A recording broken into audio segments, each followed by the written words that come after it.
Guys, what's going on? It's good to see you. It's good to see you guys. Here we are, guys. The day after the 4th of July. I hope that you guys had a good 4th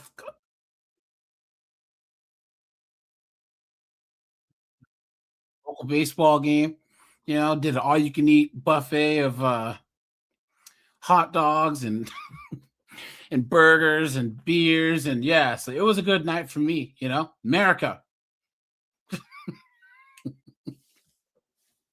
That's the best part about America, man. And I can tell you guys, uh, this is the best country on God's green earth. You know, there's nowhere better. There's nowhere I'd rather live. And guys, I don't know if you guys saw this, but you guys see that it's hot as balls here. And guys, at least we have air conditioning. Guys, they have no AC in Europe. So, hold on, guys. Check this out. Let's go here. Guys, give me a second to pull this up here. And guys, hit the like button on the way in. And guys, I'll say this. Guys, the United States is 1,000 times better than Europe. Yeah. Hasneck said it the best. Yeah. Guys, we have AC.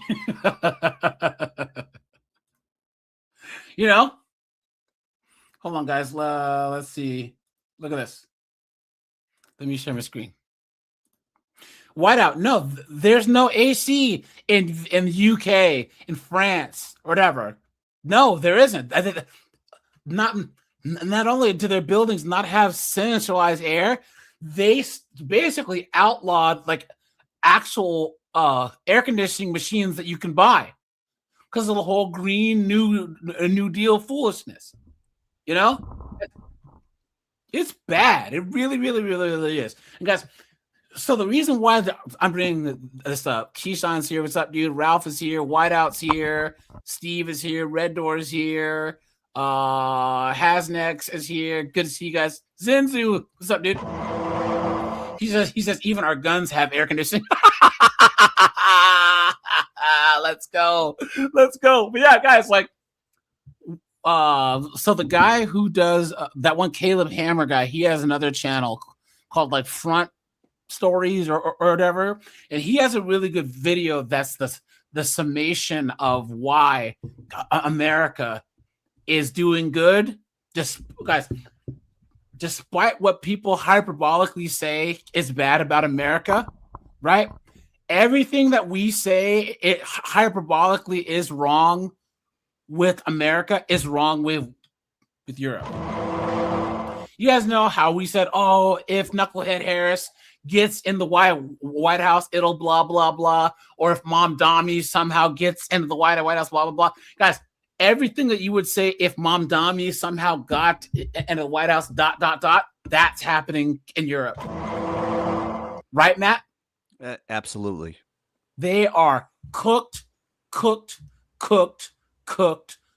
Tenacity. How you doing, Adrian? How you doing? And guys, so we'll go over that video from Caleb Hammer's other channel, and then any of you guys who want to call in, we'll talk about this. But guys, Europe is completely cooked. Well, can I just add? Not Eastern Europe, Western Europe. Yes. Cooked. Yes. Yep. Guys, Poland's doing great right now. Poland's becoming a powerhouse. Warsaw, Czechoslovakia, yes, Hungary.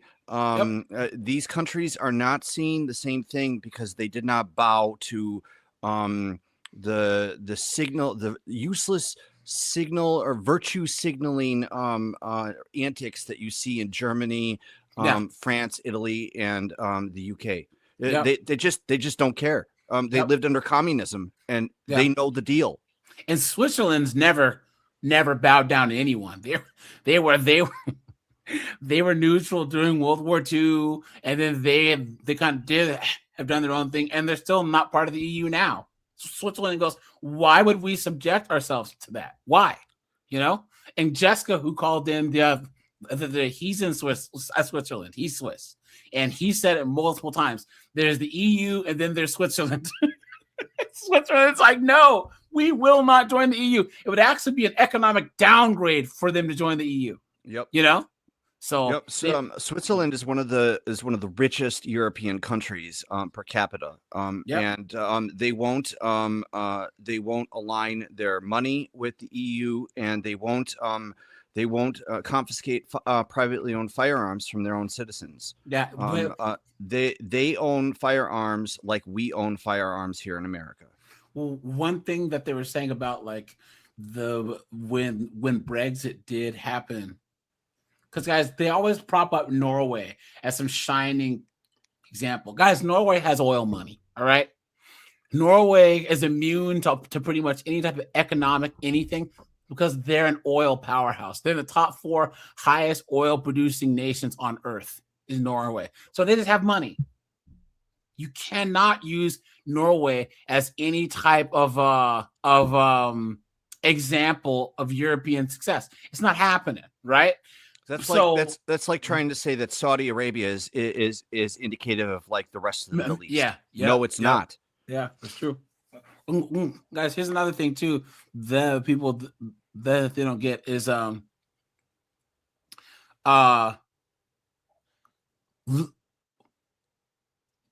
people there was people who were in France and in the UK who were worried because they were like, look, there's no central okay. You guys know how all the states pay taxes, and then the federal government will take money from California and give to like Mississippi to help them out. You know what I'm saying? So we kind of have this central kind of system to kind of like keep the basic living. We have a basic living standard here in America because of how tax revenue is redistributed, because they don't have that in the EU. So, guys, Germany runs the EU. It's not like they're going to say, oh, all right, well, Germany's an economic powerhouse. So, Greece, that's been having problems for 40 years. Let's maybe take some of that Euro tax money or whatever, and let's pump that into Greece to help them jumpstart their economy. You know what I'm saying? That's sort of right. What Germany ends up doing is borrowing those other states like Greece and Italy large loans that they then have to repay with interest. Yeah. But guys, here, check this out, guys. Whoops, sorry. Look at this. More Europeans die every year from heat-related illness than Americans do from gun violence. Not only is it true, I looked it up. The excuse that the buildings are so old and they don't want to mess them up by putting in AC sounds ridiculous because lives are at risk. Just like when Europeans say lives are at risk, so it's ridiculous that America can't pass pew-pew control laws. I actually love old architecture. I wouldn't want to mess it up. But I didn't realize the number of European fatalities due to heat-related illness is so dramatically high. More Look at that, guys. See? Oh, but the Europeans have free health care. They're so much farther along than the rest of us. They're more advanced. They're so much better of a society. You've been had. You've been took. You've been hoodwinked. Bamboozled. Led astray. Run amok. Guys, we've seen this last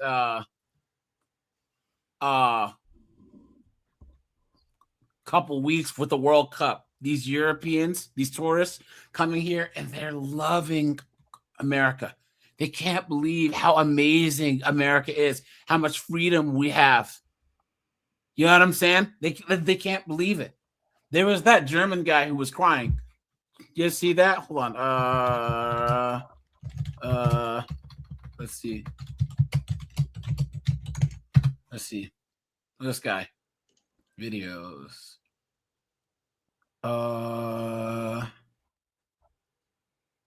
Let's see. This is Reddit. Here it is. Oops. Look at this.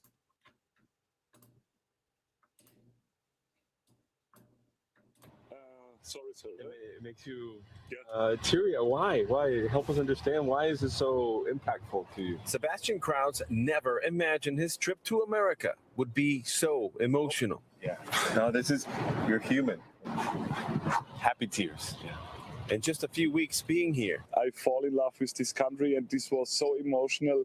I even cried in the stadium. It's a huge departure from what he was expecting before traveling to follow the German soccer team in its World Cup run. To be honest, I was a bit scared or had the fear to travel to the United States. News about shootings and criminals and that the country is not safe. Bob takes us home. It's great.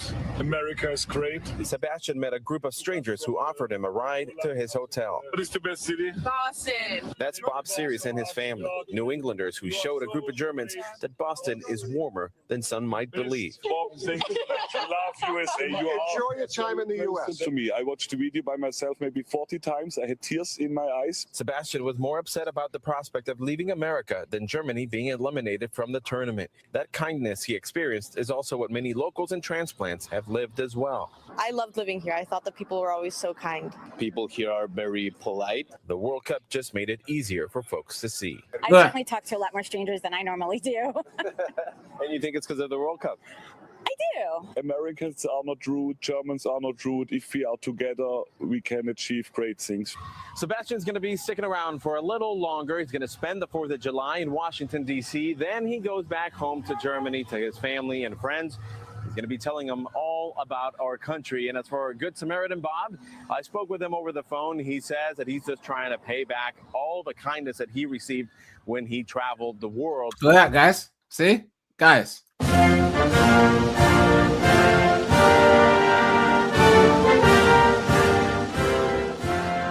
Look at that, guys. See? Guys, this is everywhere on TikTok, on Instagram. All these people here in the news is that Americans are jerks and there's all these bad people and stuff. Because once you get outside of like New York and LA and Seattle, America's great. America is great. You go to the South, you go to the Midwest, you go to upstate New York. There's just people getting up, going to work, trying to take care of their kids, pay the bills. That's what it's all about. Seriously. This is the best country on earth. If anyone can name a better country, guys, it's so good here that people compare the United States to utopia because we have no other equal. We're constantly looking up. We're looking forward because all the other countries are behind us.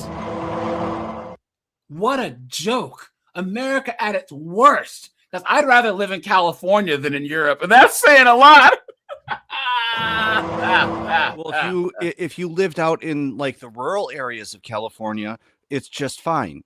Yeah. It's the cesspools that when you get closer to the ocean, that's when you see a dramatic shift with people.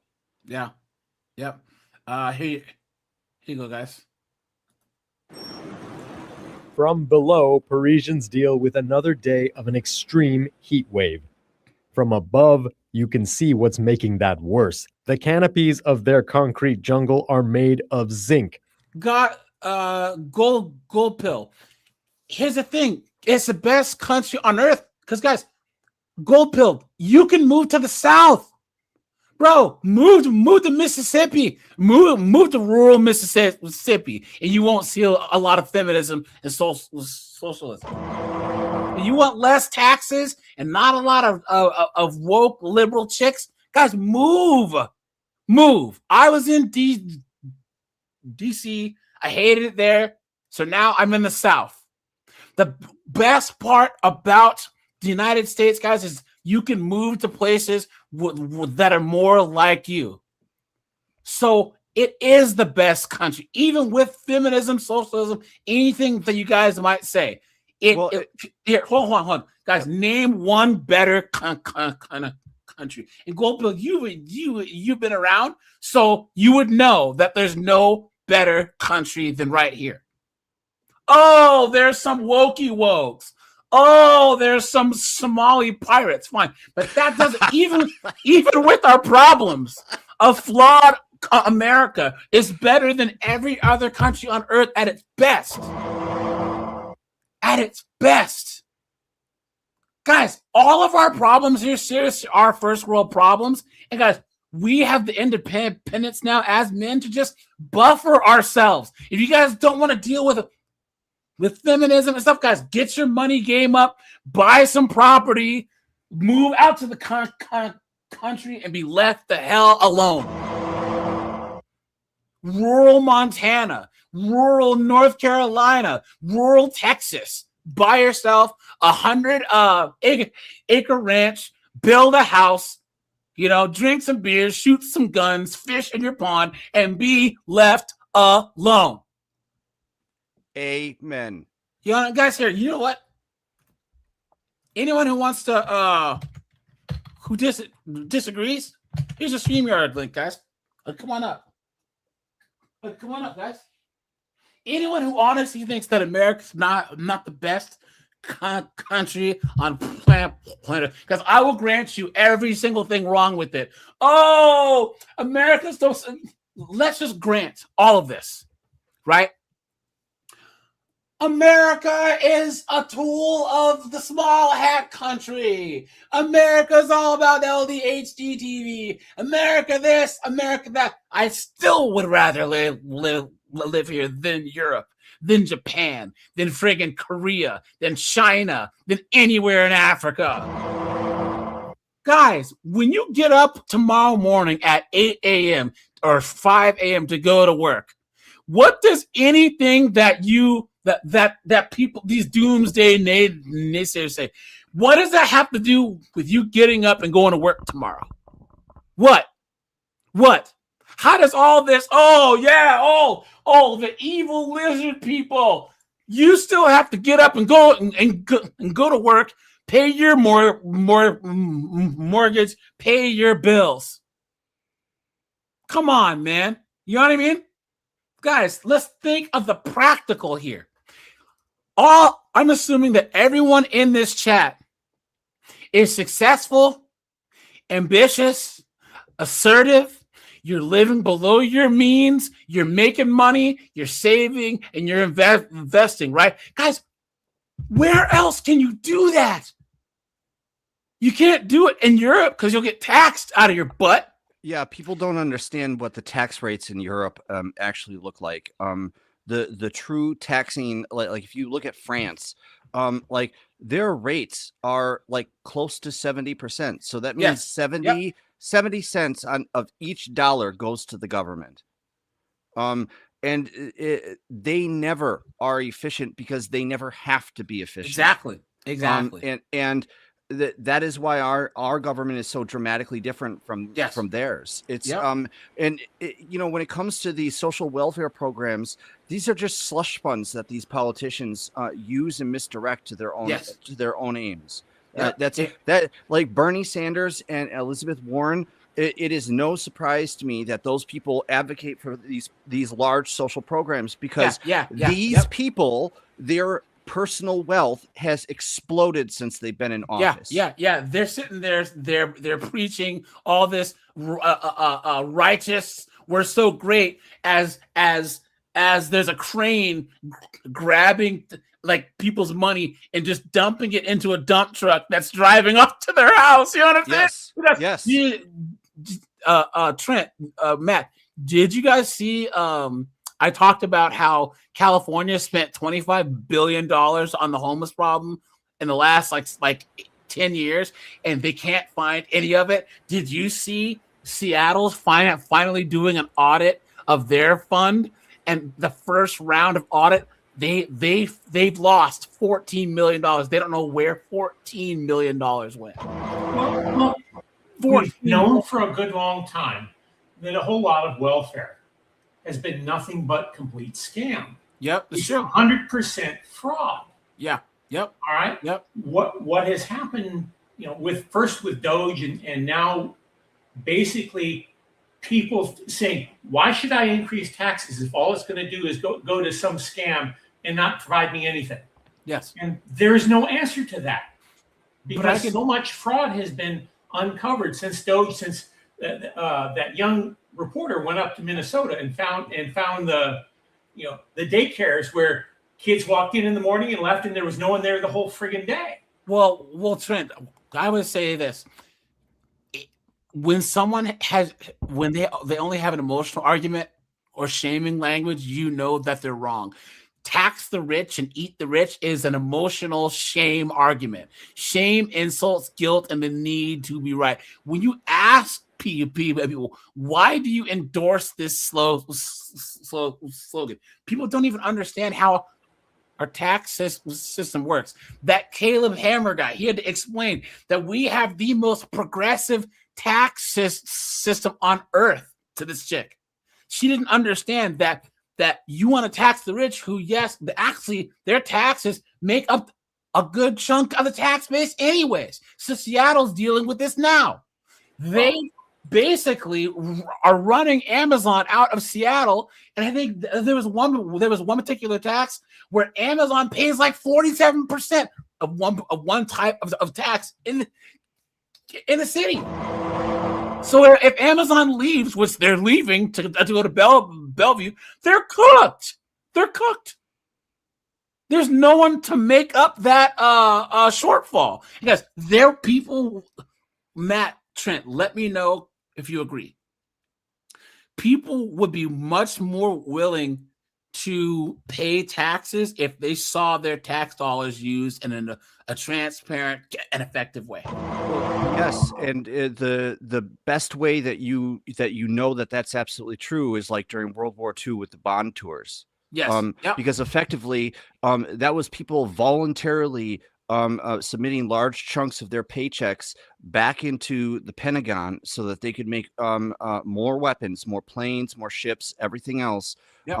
And they didn't have to even do that. They were already being taxed highly during World War II. These people went and said, I work for the defense industry. I'm not over there fighting. So I'm going to put my the money that I make back into the military industrial complex. Yeah. So yes, when you see that Americans are united about accomplishing something, they're able and willing to fork over money, but they want that money responsibly spent and not just frittered away. Yep, it's true. So here you go. Those iconic metal roofs becoming an oven for Parisians living inside. And the common refrain, J'ai pas la clim chez moi, bah. Y a pas de clim, j'ai pas de clim, j'ai rien de tout ça. Tiens, je l'ai pas à la maison. I don't have air conditioning at home. Across France, only as much as a quarter of all households have AC. Look in Spain, at that. Oui, fricassee. Oh! They don't have the cheap little window air conditioners that we get out of China. Yeah. I mean, that's literally it. I don't know if they tariff them or they just don't import them or what. No, Trent. They banned them. It's all part of that EU Green New Deal foolishness. Yeah, Trent, I'm so glad you called in because I knew you'd laugh. I knew it. Guys, I have a video for you guys here in a little bit, and we'll follow along. And then, basically, Korg, if you're there, call in, dude, please. But Matt's here, Trent's here, Snowboard's here. Korg, if you're out there, and Anonymous too, call in because you are the guys that I wanted on the stream. Guys, you really don't understand because I'm from Seattle, right? Seattle's been getting hotter and hotter and hotter. When I left Seattle, it was 2009. I haven't been back home since 2011. Now we have wildfire season, blah, blah. Guys, homes in Washington State don't have central heat. I mean, cooling, AC. They don't. So a couple of my friends, back in like 2012, 13, 14, started paying to get central AC. Well, now the last 2 or 3 years, it's been swelteringly hot, and guess what? If Trent and Matt own an AC corporation, you guys are going to start jacking up your prices because the demand is higher than it's ever been. When people should have just saw the writing on the wall 10 years ago. So, but yeah, this whole Green New Deal thing that they did, where they're investing in alternative energies that all the politicians, brothers, sisters, cousins, uncles all own stock in. Alternative energy it's not baseline power. I mean, wind stops. Yeah. You get clouds. There are weather fronts. I mean, unless you have coal or nuclear or hydro, or natural gas, you've got to have a thermal plant sitting there burning something. Yep. Well. Remember, Angela Merkel shut down Germany's 3 nuclear power plants. Well, not only nuclear power plants, but they destroyed a bunch of their coal plants. Yeah. And the Greens are trying to run a canal into a coal mine so they can fill it up with water so no one can ever go dig coal out of it again. Cooked. The green extremism is incredible. Yeah, it's stupid. Yep. It's higher, around 40. You just have to understand that these people who call themselves Greens, they're what we used to call in politics watermelons. We're green on the outside and red on the inside. And that is exactly that's pretty good. That's exactly what they are. And they're devoted to the destruction of Western culture. And that is the agenda that they pursue. If you really wanted to make a carbon neutral energy grid, you would advocate for using thorium energy, and they don't even entertain that conversation. I think that the issue before any of that, and I know Trent and Korg, you guys are older than us, older than the rest of us. But the first people that I've heard that have the modern woke, we're right, and if you don't take our stance, you are an istophobe, were the environmentalists and the animal rights activists and the vegans. They set the tone for how the modern woke movement is, right?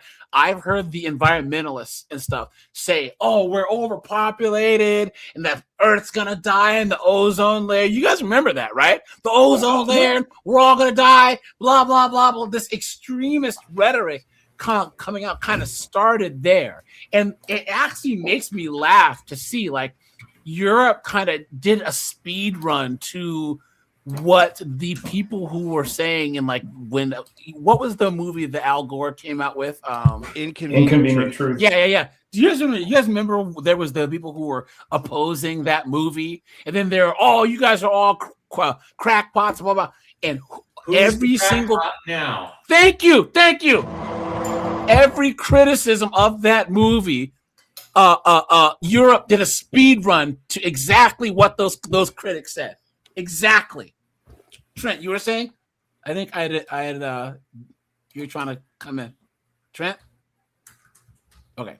Spain had its entire power grid crash because of wind power and other green power just collapsing. Yeah. And when it went to too low a level, the entire grid collapsed because you can't the power grid has got to be minimally energized. Mm-hmm. And when you've got power that goes up and down and up and down and up and down and makes the whole grid unstable, it falls apart. And the entire grid in Spain went down for half a day because they did not have baseline power. That is stuff that burns and makes carbon and produces power consistently as opposed to wind. Over to you.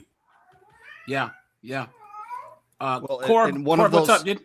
Oh, go ahead. So I'm going to point out a couple of things where the environmentalists were correct. Korg, can you come closer to your microphone?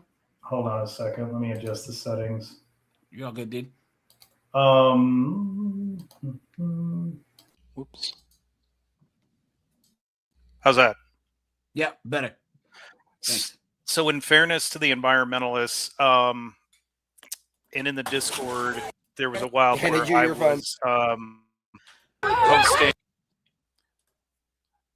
some. So I'm sure Trent remembers there was a time where one of the jokes about the state of Ohio was the state of Ohio had a river that burned.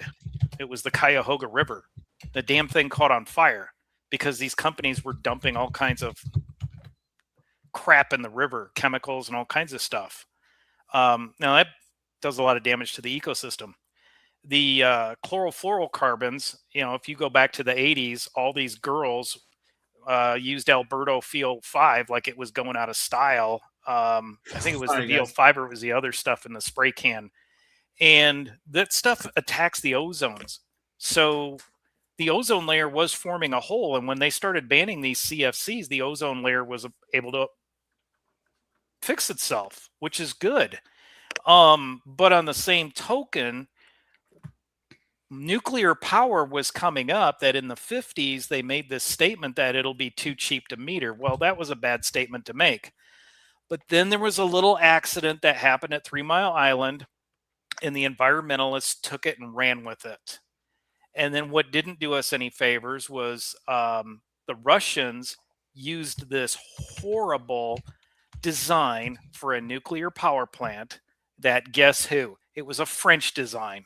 And the damn thing, and the reason, you got to watch the miniseries Chernobyl, but the reactor exploded. So now the environmentalists go nuts over that. Nuclear reactors cannot explode per se. But this was, and even the French had told them, this is a bad design, don't use it. Well, not only did they use the bad design, but the French also said you should put a big concrete containment over the top of it, like every other friggin' nuclear reactor in the world, just in case. Of course, the Russians didn't do that. Right. And so we have an overwhelming need for power. And now with all these data centers, people, and well, let me back up a little bit. So even before this need for data centers for AI, we are continuously increasing our power consumption needs.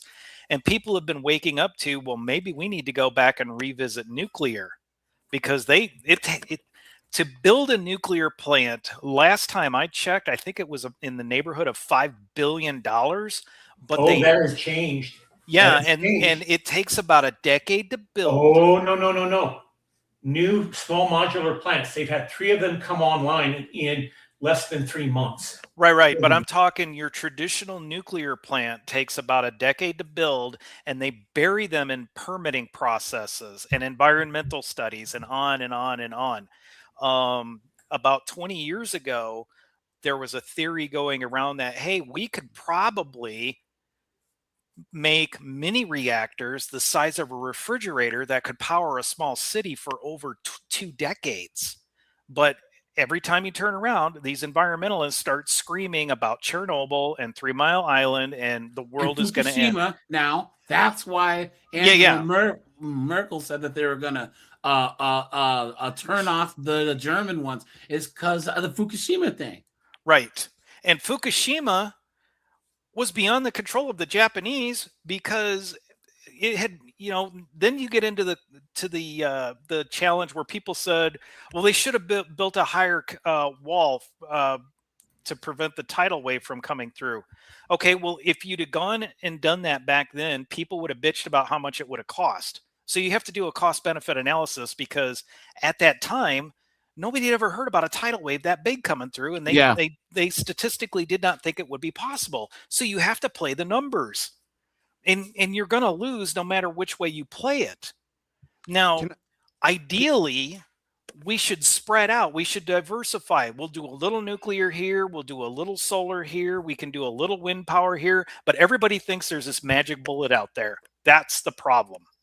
Yeah. Can I interject something into this? Go for it. Because we're talking about nuclear energy as if uranium is the only option out there. And uranium thorium is one, right. Thorium reactors are something I'm a big advocate for. And they self-immolate. The thorium metal that you put in the reactor burns itself. So there's no long-term need to store waste. And these reactors don't use water as a regulator. Water is a very bad idea to use as a regulator, because it's circulating through the nuclear power through the reactor, and it turns the turbine that generates electricity. But if there's ever a break in the primary or secondary coolant pipes where this water is transferred, it will flash to steam. Thorium uses salt. Salt turns to a liquid around 400 degrees. And so, if there's ever a break in the circuits of that nuclear power generation, the salt just solidifies when it is exposed to cooler air. So it seals itself. So it's by default, it's a much safer design that has none of the major risks that go along with uranium. The only reason why we went with uranium, and the only reason why we continue to subsidize it, is production of weapons grade material, and we are awash in that. We don't need to make any more of that. We store tons and tons of plutonium and uranium as is from weapons that we've already decommissioned. It's not like this stuff has a shelf life. It could just be reprocessed back into its pure form. We don't have the reprocessing capability at the scale that's needed to do the current nuclear arsenal that we have. There's been a whole lot of fight against creating such a plant for the last 10, 15 years in Congress. I don't know if it's going to happen with the Republican Congress and Orange Man bad. But the last I looked, it hadn't happened yet. Well, we still have the plutonium production Y-12, the one in Alabama. I mean, these are all sites where this material can be refined because that's where it came from. You still have major portions of our nuclear infrastructure that are still functioning to this day. There's still all of that stuff that we built in the Cold War, with the exception of Rocky Flats and a couple of other places. Those places got closed down, but we've kept the core of what we use to generate those materials in the first place. All of that still exists. Didn't go away, guys. The nuclear enterprise is way run down. This is a technical argument we shouldn't go into. Yeah, but back. Here's the thing, though. Is this? We still okay. Sorry, AJ, I got off on a tangent. No worries. No worries. We still have. There's still possibilities here in the United States, right? Whatever is going to be the most profitable is going to be the thing, right? Wherever there's money to be made, whether it's natural gas, oil, nuclear, at some point, somehow, maybe the stars will come right, and nuclear is going to be the most profitable way to do this. But that's the beauty of America. See, and you just triggered something. As my dad used to call them, the do-gooders. They were really, really, really pushing natural gas. Yep. And they were getting behind the natural gas suppliers in the late 90s. And then next thing you know, natural gas is killing you in your house. We've got to do away with natural gas. You cannot win. You cannot win with these insane people. Well, the other thing that has happened is natural gas, because of fracking, has gotten so cheap in the United States that we are the lowest energy cost nation on the planet because of that. And we are also the best chemical industry because of natural gas liquids that come out with it, that are made into plastics and damn near anything else that you want to make chemically at scale. But remember, we export a ton of our natural gas. When we said that we were going to start leading the way in natural gas, guys, the Middle Easterners laughed at us. Ha ha ha! There's no way. Well, we showed them. You know what I mean? That's America. I'm telling you guys, that's America. That's one of the most beautiful things about America too. Our federalist system, because you guys have talked to Anonymous, who's from the UK and lives in Canada now. Guys, Eastern Canada runs all of Canada, okay? One small part, yes, the most densely populated part of Canada, basically passes laws and rules that apply directly to the entirety of the country.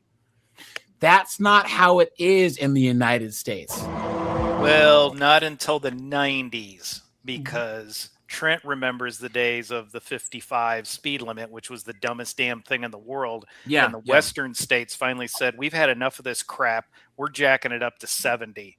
And the East Coast liberals said, well, you better not. And they said, or what? Well, we'll decrease your federal funding. We don't care.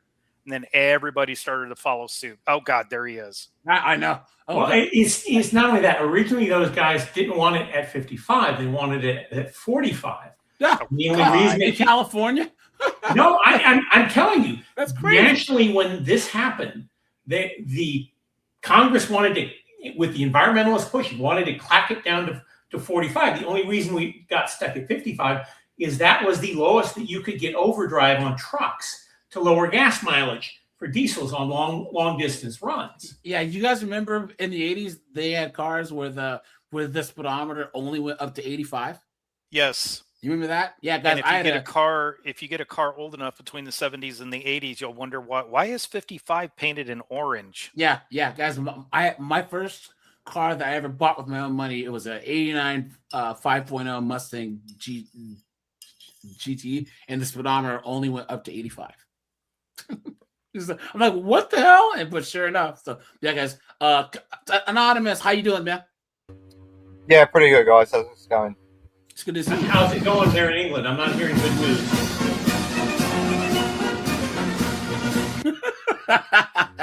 I'm going back there in a couple of weeks, and really? yeah, I don't know if I'll be arrested from some of the stuff that I've been posting online. But You're gonna give you some bangers and mash, guys. Here's the thing: Anonymous is not joking. No, he isn't. He could be arrested for the stuff that he's putting on Twitter and on YouTube and on Rumble and all that, on Crumble and all that. Isn't that nuts? There's no free speech in Britain. It's a non-crime hate incident. Not non-crime hate incident. That's the one. That's the most Orwellian term I can think of. Well, I'm sorry. I never thought that 1984 would be Labour Party's how-to manual in 2026. Yeah, they were like, they were like, George Orwell was onto something. Yeah, no kidding. We're getting into that thought crime territory, and people are trying to push it here, which pisses me off. Dude, even in 1984, you could still have your thoughts. Like now, they're even trying to criminalize you thinking bad things. Did you see it, Anonymous? That one video, guys, hit the like button. That just came out. There was those English dudes. There's like 2 of them, and they got jumped by like these 4 black dudes.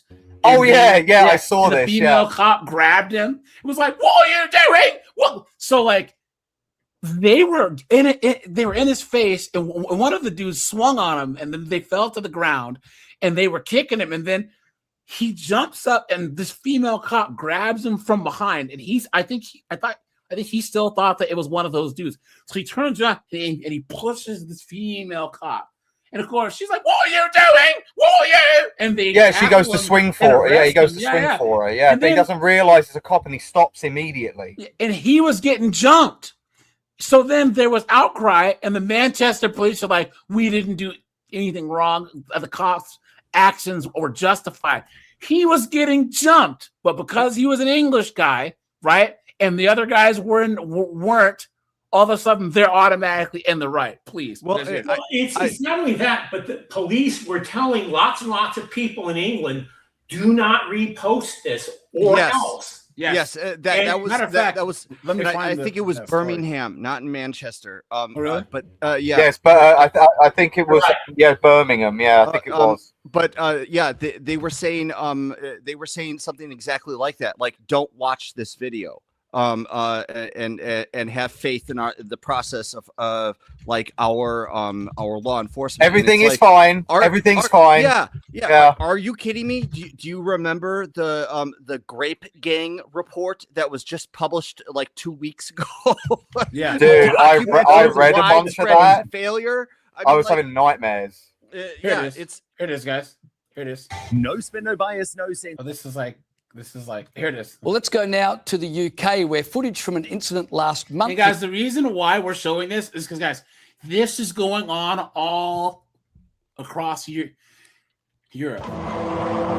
This is going on all across Europe right now. This one story is an Anonymous. Let me know if you agree. Is a microcosm. Is of what's going on across Europe right now. Has emerged showing the moment a teenager was allegedly assaulted before getting arrested by police. Take a look. Allegedly, it's on video. Look at this. What's up, bruv? What's up, bruv? What you got, bruv? Now you guys see Nuggington, right? Gloctavius, right here. Yeah, it's okay. They're just being challenged to a duel. It's okay. We gotta save that one. Nuggington. right.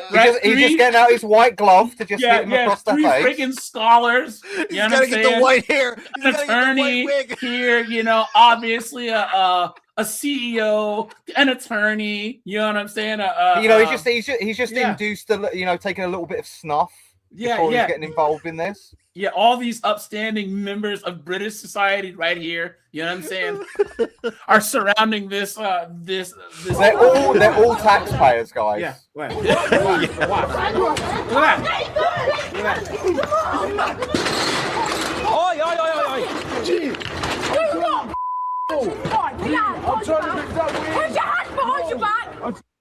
Now, as you can see there, you guys see that?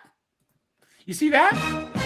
We sure did, man. This is pure racism, AJ. Like, the government hates white English people. They hate us. Indigenous English people. Yeah, exactly. Yeah, exactly. Native. And guys, once again, the one thing that I think that the Scots, the Welsh, the English, and the Irish need to do is start calling themselves Indigenous. I'm serious. 100%.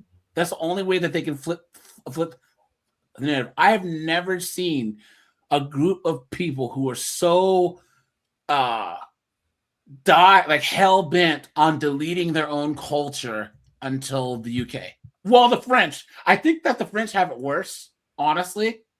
Yeah, thanks to Macron. Yeah, no one ever talks about it. Like the French news keeps a handle on it pretty good, but I've heard that it's actually worse in France. I just think that the UK has a lot more news outlets and like YouTubers and independent media who will put this stuff out there, So the alleged attackers seemingly get away.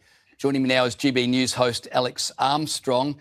Alex, what on earth is going on here? I note that Birmingham police have asked the public, please don't share this footage. I'm not surprised. Of course.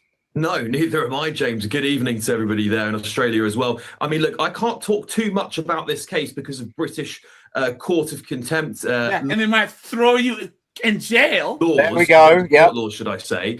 However, I think it speaks for itself, doesn't it? I think you've only got to see that footage to make the conclusion that I think 99.9% of people will make, which is that there has been some form of injustice done here. The handling of police when it comes to cases of what they would dub as black on white or white on brown people in Britain has become extremely contentious. Of course, all I have to do is cast your minds back to a month ago. We talk about the Henry Novak case, where two-tier policing is clearly alive and well. In fact, it's written into the police's code of conduct that they must treat people of different race and ethnicity differently under the law. That's in black and The name for that is oppression. That is, dude. My blood is boiling. Like this is not the country I grew up in. It's guys, do you think that the Japanese would ever do this?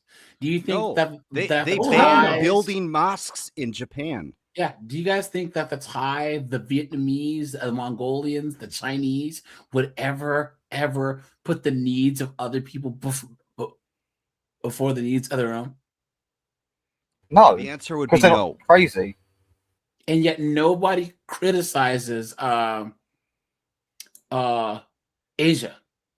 Why is it that that Europeans can't have the same standards when it comes to immigration and ethno-determination as the Asians, the Africans, and the Islanders? Well, a lot of these women are all in all these different institutions.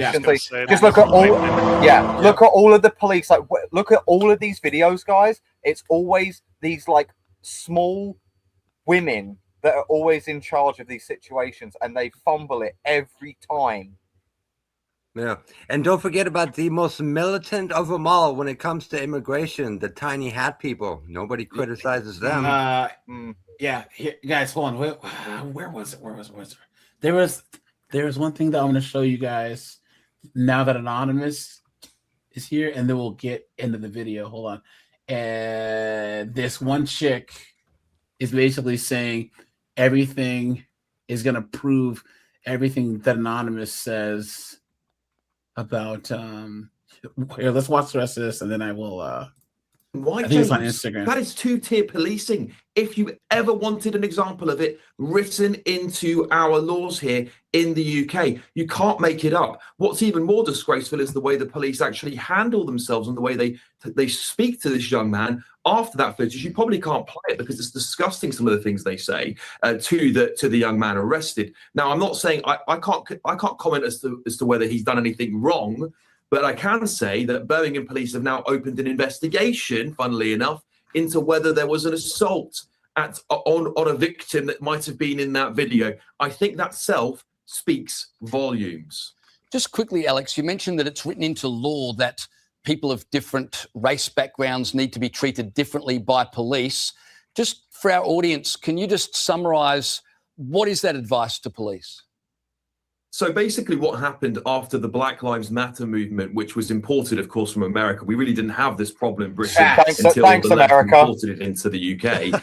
The British justice system decided to write some new guidance for how police officers should conduct themselves on the streets. And as part of this racism review into the police, there was a new line written into their code of conduct. And that was that when they are dealing with crimes, they should take into consideration and literally treat people differently. This is in the words, black and white. Treat people differently based on their race, ethnicity, or any other identifiable features. Nuts. That is what many people are now pointing to has caused the treatment of Henry Novak before he passed away, drowning to death, of course, in his own blood after he was stabbed on the streets by a murderer. It's also why people point exactly back to that case and say, why wasn't the murderer Vikram Digwa arrested and put in handcuffs immediately? Now, that is where this point of contention is. The police say they're now reviewing it, but goodness knows if anything's going to change. We don't have much time left, but just quickly, the UK band Bob Vylan, who shouted... who was saying something? Can I just say something? You know, the fastest way to start a racial civil war in a nation is to enforce the law one way when it comes to one group of people and not at all in another for another. And that's it's already happening. That is exactly what is going on.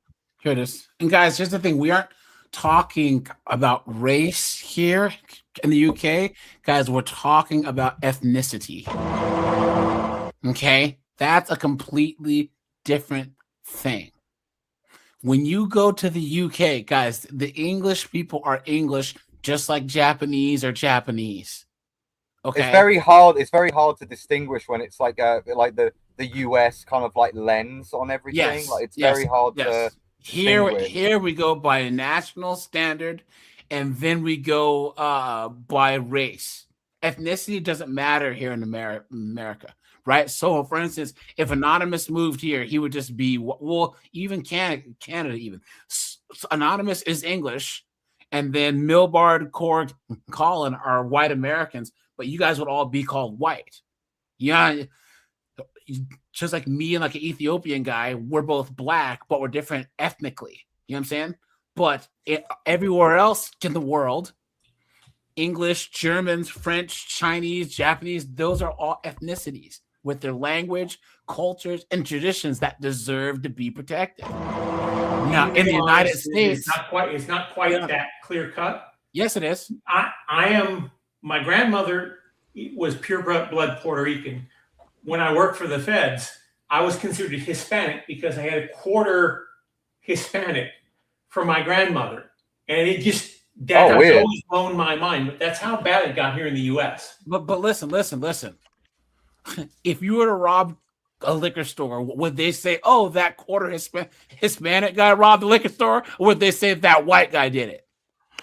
Well, it'd be easier to say the white guy, probably. I mean, come on, dude. Well, let's be look, honest. I mean, they invented the term white Hispanic when they had a Hispanic guy shoot and kill a black guy. And What I'm saying is that in general, people go, "Well, Obama's mixed race." No, if Obama robbed a liquor store, they would say that black guy robbed a liquor store.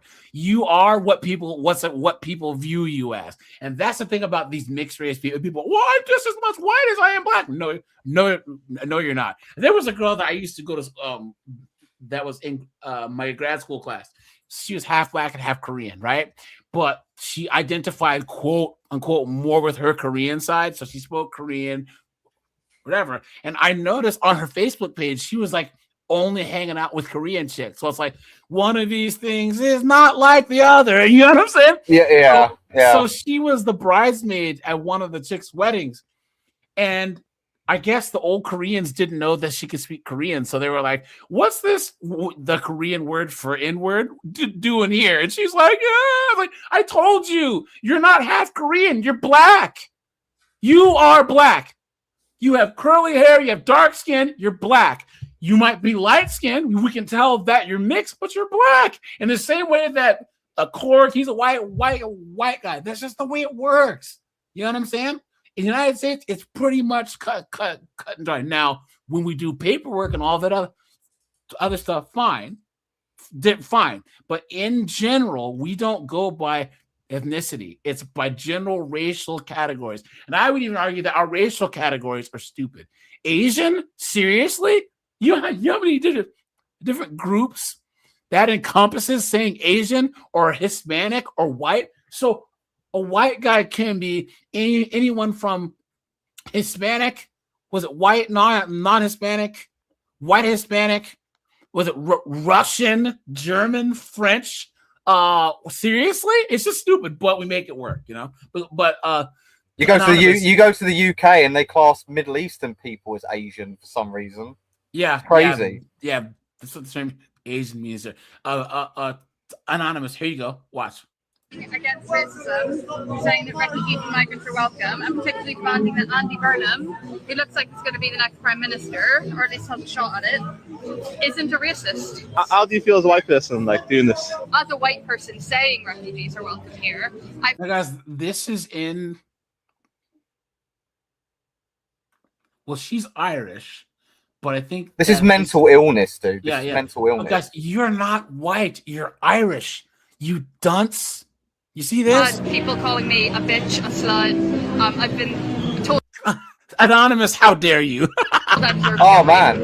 For it, but I don't think that's going to stop by me being silent. These are hardcore fascists, basically saying that I should be saying in what goes on in this country. It's my personal opinion, but given how much England fucked over my country, I think I should be allowed to at least have a say in what England does now. I don't like the phrase illegal migrant, because I think we can very easily make them legal migrants by just opening up safe and legal routes. And people always say, this is the new term. But firstly, I don't think an illegal immigrant exists. I don't think anyone's illegal. You can't be illegal for just crossing a border. And I actually do think even if a person's a criminal, that doesn't mean they should drown in a dinghy in the ocean. Yeah, but who else do you want? If it's not Labour and it's not Andy Burnham, who would you want in? I don't massively align with the Greens, but they seem to be doing an overall good job. Just like there you go. The Greens, the guy who's in charge, who used to hypnotize women so he could sleep with them. Get out of here, man! Seriously? Idiot. Yeah. Everything wrong with the West right there in one short-haired lesbian looking This package. woman knows nothing. Yep. Well, a lot of the left is young, impressionable, indoctrinated by university females. And they know what they know, what their indoctrination said, and they're never going to believe anything else because, reasons. Yeah, because you're an istophobe if you don't agree with them. It's ridiculous. And I love these people like Andy Bumboy is going to save the UK. Like, this is ridiculous. Like, this is unbelievable, man. Andy who? Burnham. He's the new Labour guy. And he's like a 1970s commie who's gonna like basically his whole plan is to nationalize everything. He's a freaking goof, man. Like, it's unbelievable. Guys, Mondami, the mayor of Seattle, that idiot, this guy's let him do it so we can point and laugh. I'm telling you guys, I'm all about watching it burn. Some men just like to watch the world burn. Yeah. I'm dead ass serious. Yeah. But it's like no one voted for this guy. This is what's sickening, guys. It's like this guy, he got shoved into a Labour safe seat. Like Labour is like Democrats, right? He got shoved into a Labour safe seat. These dumb boomers who live there voted for this guy because you put lipstick on a pig with a red ribbon and people will vote for him. And then he just gets ushered in by the Labour Party to then replace Starmer because that guy's toxic and he's an idiot. And then they're going to usher this guy in. No, there wasn't a national election. There wasn't anything like that. It wasn't like Trump versus Kamala or anything like that. It's just like you just get ushered in like you're royalty. This is mental, guys.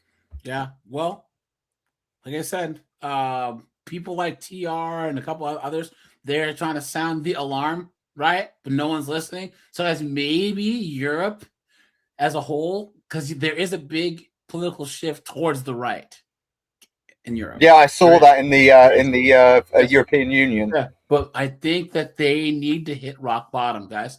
That's like New York. New York, guys. Mondami is going to run New York into the ground. But I honestly think that that's what it's going to take for people to truly understand. You guys remember Angel used to call in all the time? He's from New York. He had that New York accent. Oh, yeah. Yeah. Angel's 60. I think he's 60 now. He's been a New Yorker his entire life. And he left New York 3 years ago. He couldn't. Wow. I'm out of here. You know what I mean? Because he was there during the dark days in the 80s, and then Giuliani came and cleaned it up, and now, you guys remember, was it 2 or 3 years ago, they had to deploy the National Guard to the subways because it was getting so bad. So he's like, nope, I'm out of here. And here's the video that I was talking about. They would build. In April of 2020, fair use, YouTube. Fair use. Hit the like button, guys. Three nuclear reactors went quiet in Germany. Isar 2, Neckarwestheim 2, and Emsland. The country that built the modern chemical industry, the country whose engineers gave the world the automobile and the MRI machine, shut down its last working nuclear power plants on the orders of its own chancellor. 18 months later, Volkswagen announced the first German factory closures in the company's 87-year history. Robert Bosch cut 22,000 jobs. ThyssenKrupp cut 11,000 more. BASF, the largest chemical company on Earth, shut down 11 of its plants in Ludwigshafen and announced it would build its next $10 billion complex in China instead. In Sweden, a company called Northvolt had raised $15 billion to become Europe's answer to Tesla battery dominance. By November of 2024, Northvolt had filed for bankruptcy protection in a Delaware courtroom. $15 billion gone. Just gone. Look at that. Wiping out $700 million of Volkswagen investment and $900 million of Goldman Sachs investment in a single filing. In Italy, 156,000 Italians left the country in a single year. The median age of the country hit 49 years old. The country of Michelangelo and Da Vinci and Enrico Fermi is on track to lose 12 million people by the year 2070. In Spain, the Barcelona City Council announced a total ban on short-term rental licenses by 2028 because their own citizens could no longer afford to live in their own capital. In France, 5 prime ministers cycled through office in under 2 years, which downgraded French government. You guys remember what I told you about France? Because it's so easy to vote their prime ministers out. And what they're trying to do is diversify the tax revenue, the places that they can tax, because right now their welfare system's propped up by income tax. There's less and less people working every year, right? and they're taking on debt to cover the welfare. Government debt to the lowest rating in the country's recorded history. Alternative for Germany became the second largest party in the Bundestag. Viktor Orban has ruled Hungary continuously since 2010 and finally lost an election. In Austria, the Freedom Party, founded by a former SS officer, won the national election with almost 29% of the vote. And in Brussels, a man named Mario Draghi, the former president of the European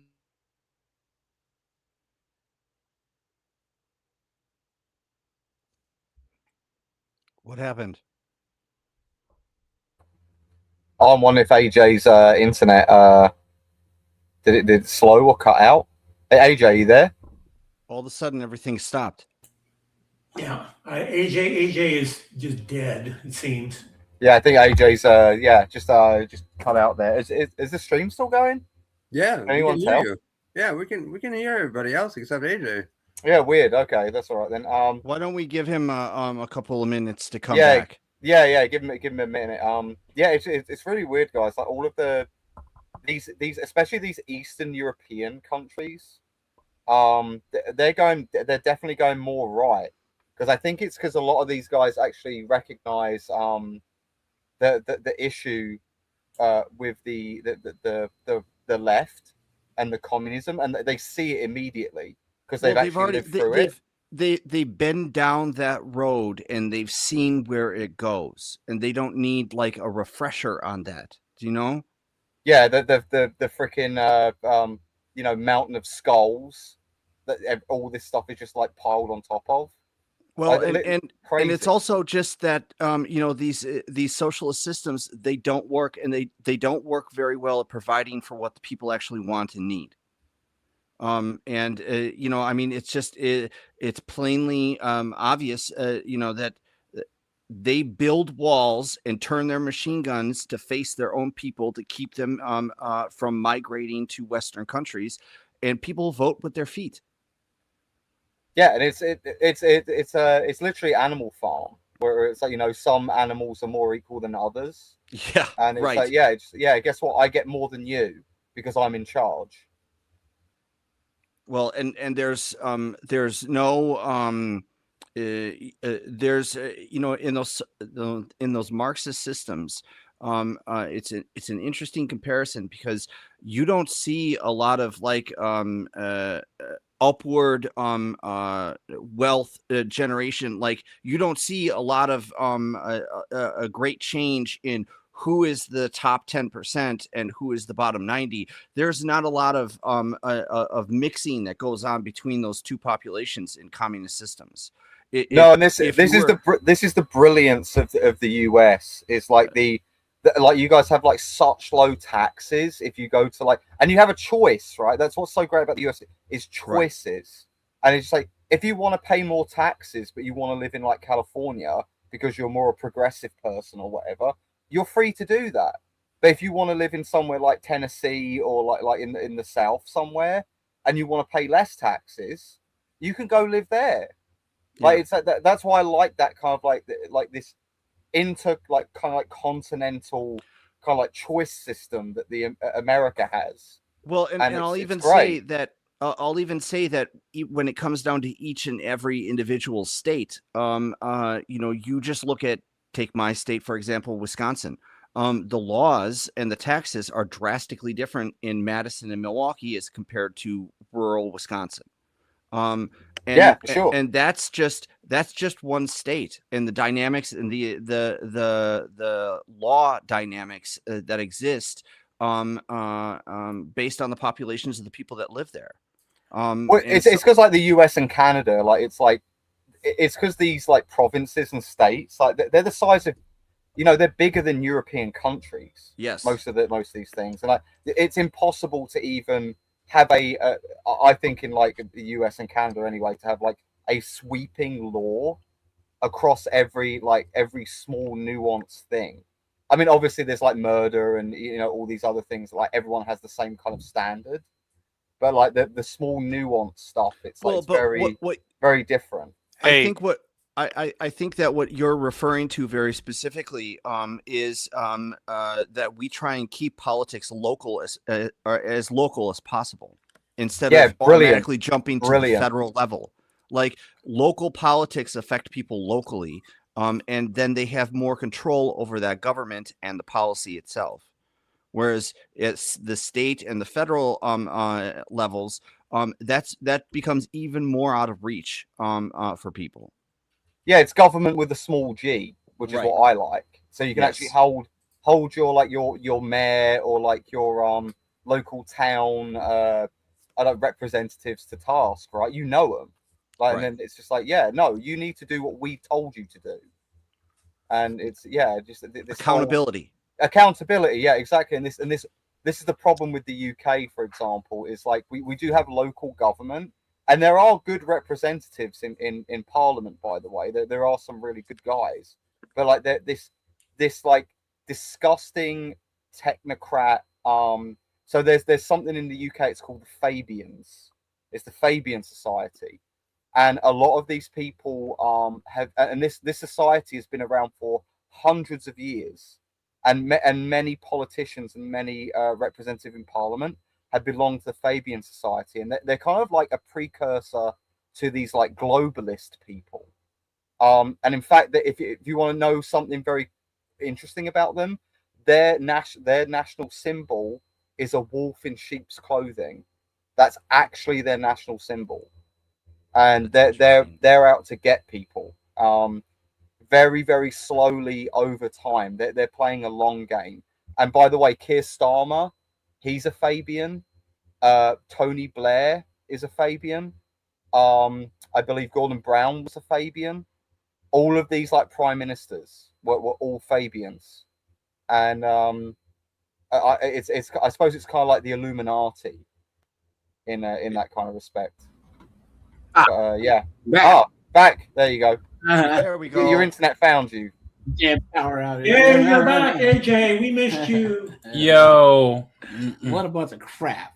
Sorry, we were just talking about Fabians in the UK. Would you have to prove that you paid your power bill? Hey, no, we had a big old the heat, and then this storm just came through earlier today. So my internet was actually out all day today, right? So I was like, oh no, I actually might not be able to have a live stream, but yeah. Here we are. National election with almost 29% of the vote. And in Brussels, a man named Mario World War, the continent would keep falling behind a year in European competitiveness. Draghi, SS officer, won the national election with almost 29% of the vote. And in Brussels, a man named Mario Draghi, the former president of the European Central Bank, the man who in 2012 saved the euro within 4 famous words, stood before reporters in September of 2024 and delivered a 400-page report on European competitiveness. Hold up. Situation. Who's that woman in the pink? Ursula von der Leyen, that lizard person. No, she has a lot of unchecked power and is one of the reasons why the European Union is so screwed up. Oh, you mean like the Commission that no one votes for and no one knows who they are? And it's like actually in the European Union that you can't vote no on certain legislation. You can only vote yes or abstain. And I've heard the way that she got into power was very questionable as well. Yeah, she wasn't voted in. No one voted for this woman. She got appointed. By who? We don't know. Yeah. Right. It was by the Commission. Who are they? We don't know. They're anonymous. And for some reason, whenever she talks, we're all supposed to bow down to whatever she says. Yeah, she's just the face of the faceless people who are in the Commission. Yeah.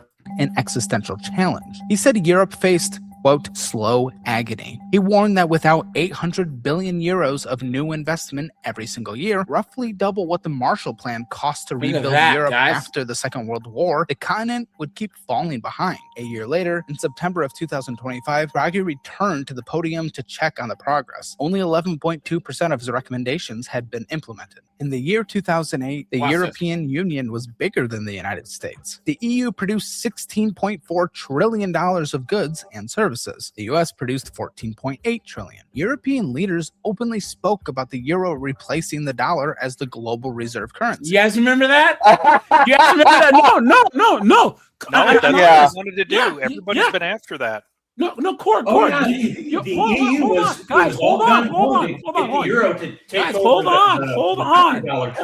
hold on. You guys remember this, right? Yeah. Right in the 2000s and 90s. You guys remember this was like in the news. It was in the newspapers. It was on CNN. Everyone was like, "Oh no, the euro!" 100%. Like it was yesterday. People were honestly scared that this was gonna be an actual thing. So for those of you guys, and the reason why I said hold on is because you guys are older enough. You guys are older than us to the point to where you guys were actually kind of more aware of this when this was going on. I was in high school and in college, partying, whatever. I still heard about this. So you guys being a little bit older can add some more context to it. So so they were pushing for a European Union after World War II, and I had done some research on it back when I was working on my degree, and I'm trying to remember. Had Anonymous might know. Was like a confederation because there were several. The League of Nations. No, not the League of Nations. That's the United States. It was after World War II, but there was like a confederation of a lot of. There's a union, but then there's something below the union. It's the way that countries can interact with each other. Like we have the United States, but the union they still have escape clauses because not everybody who is a member of the EU adopted the euro. And you mean like the English? You mean like Brexit? Yes. Yeah. And so that's what makes the EU a little bit more fragile than what we have going on here. Yeah. There's a couple things too, in that there's no united cultural and legal practice either. Correct. And he's going to get into this here in a little bit, where he's saying that the guy who invented the concept of the euro said that there need to be like 4 conditions for it to work, and that had to emulate like our system we have with our federal government and our states. And they can't get it to do that. Thank you very much. Guys, this is why I like this community here, guys. This is the only place where I see we could talk bad about 304's 1 minute, right? Talk about the Dubai Deuce, and then talk about economics and stuff the next. You know what I'm saying, guys? This is really where like the red pill space is going, right? People are smarter than what all these idiots in the mainstream media give us credit for. Yeah, all the pickup artists, all this foolishness, all that's gone, and now we want spaces like this. So guys, once again, people are shocked when they come here and realize each state in the United States is like another country. It's the size of a country, right? But people in Maine are vastly different than people in California. People in Washington State are different than those in Louisiana. That's just how it works. Everything just looks different. The architecture is different. The regional dialects are different, So, but the way that our system is designed and that we keep things all together, you will appreciate it much more when you hear about what's wrong with Europe. So European newspapers wrote about the American model collapsing under the weight of its own financial excesses. Trent, Cord, you guys remember this, right? Yeah. They've been pushing the euro in the EU was we're going to replace you, and then there were how many economic collapsing crises? I mean, the U.S. had to bail out the euro back. What was it, 2007, 2008? Yep. Yeah, it was real fragile. Yeah, I remember that. Yeah. If it wasn't for a bunch of guys in the Commerce Department and the U.S. Federal Reserve the EU would have suffered a massive financial system collapse, which would have taken down the whole friggin' world. A bunch of dudes with bald eagles on their shoulders eating cheeseburgers, and they come in and save a bunch of dummy Europeans. It's unbelievable. Look, American money men, I'm sorry, are still the best in the world, even if they are a bunch of crooks. Yeah. I mean, well, that's one thing crooks are good at is getting money. You know what I'm saying? Crooks make money, yeah. Hey, when you have crooks making money for you, hey, it's a good thing. You know what I'm saying? If you're benefiting from said money, honest, hey. What we saw in 2007, 2008 were the internal contradictions of the EU coming home to roost. Yeah. You cannot have a single currency without a single nation underneath it. Facts. Yep. That's true. Yeah. Yep. Yeah, and who says that the Portuguese can be as economically viable as the Germans? Or the Who Greeks. says that? Or the Greeks, Yes, or they're the cooked. Spanish, you know, like who thinks that? I've been to Spain, I've been to Portugal, I've been to Greece. They're completely different from people who are like in the UK, from people who are in France. And don't people in forget, they're Germany. always trying to pull Turkey into the EU. Yeah. Very dangerous proposition. Yeah. That's You see oh my God. what the EU currency would be like if they had to eat all the problems of Erdogan's lira? Yeah. I mean, Oh my what is God. going on inflation-wise in Turkey right now? Yeah. Yep. That opens up the whole thing to the Middle East. That's a disaster waiting to happen. Yep. Years later, the American economy. Look, guys, check this out. Watch. Hold on. European newspapers wrote about the American model collapsing under the weight of its own financial excesses. 17 years later, the American economy has reached roughly $29 trillion. The European economy sits at $19.5 trillion. Oops! Look Didn't at that. even budge. This is the effect of European economic and other regulatory rules and just plain they punish the successful people. I mean, you've had a lot of really top-end European firms that were growing that had to relocate to the United States to get out from under the EU regulatory regime and to gain access to the U.S. Stock markets for money. And the only way you can do that is being in the U.S. Hell, we had a New Zealand rocket company become American for much the same reason. Mm-hmm. You know, when you have a really large market and a really large continental consumer base to build upon, and whatever you want to say about the U.S. dollar, it is right now the currency of last resort for everyone else in the world because it's backed up by the United States. I mean, anywhere else in the world, if you want to have a currency that everyone will trade with, you don't go to the EU currency. You go to the dollar. You don't go to the Chinese renminbi. You don't go to the Turkish lira. You don't go to the Russian ruble. You go to the U.S. dollar because the dollar is the currency. The Europeans have free healthcare, though. Okay. Oh.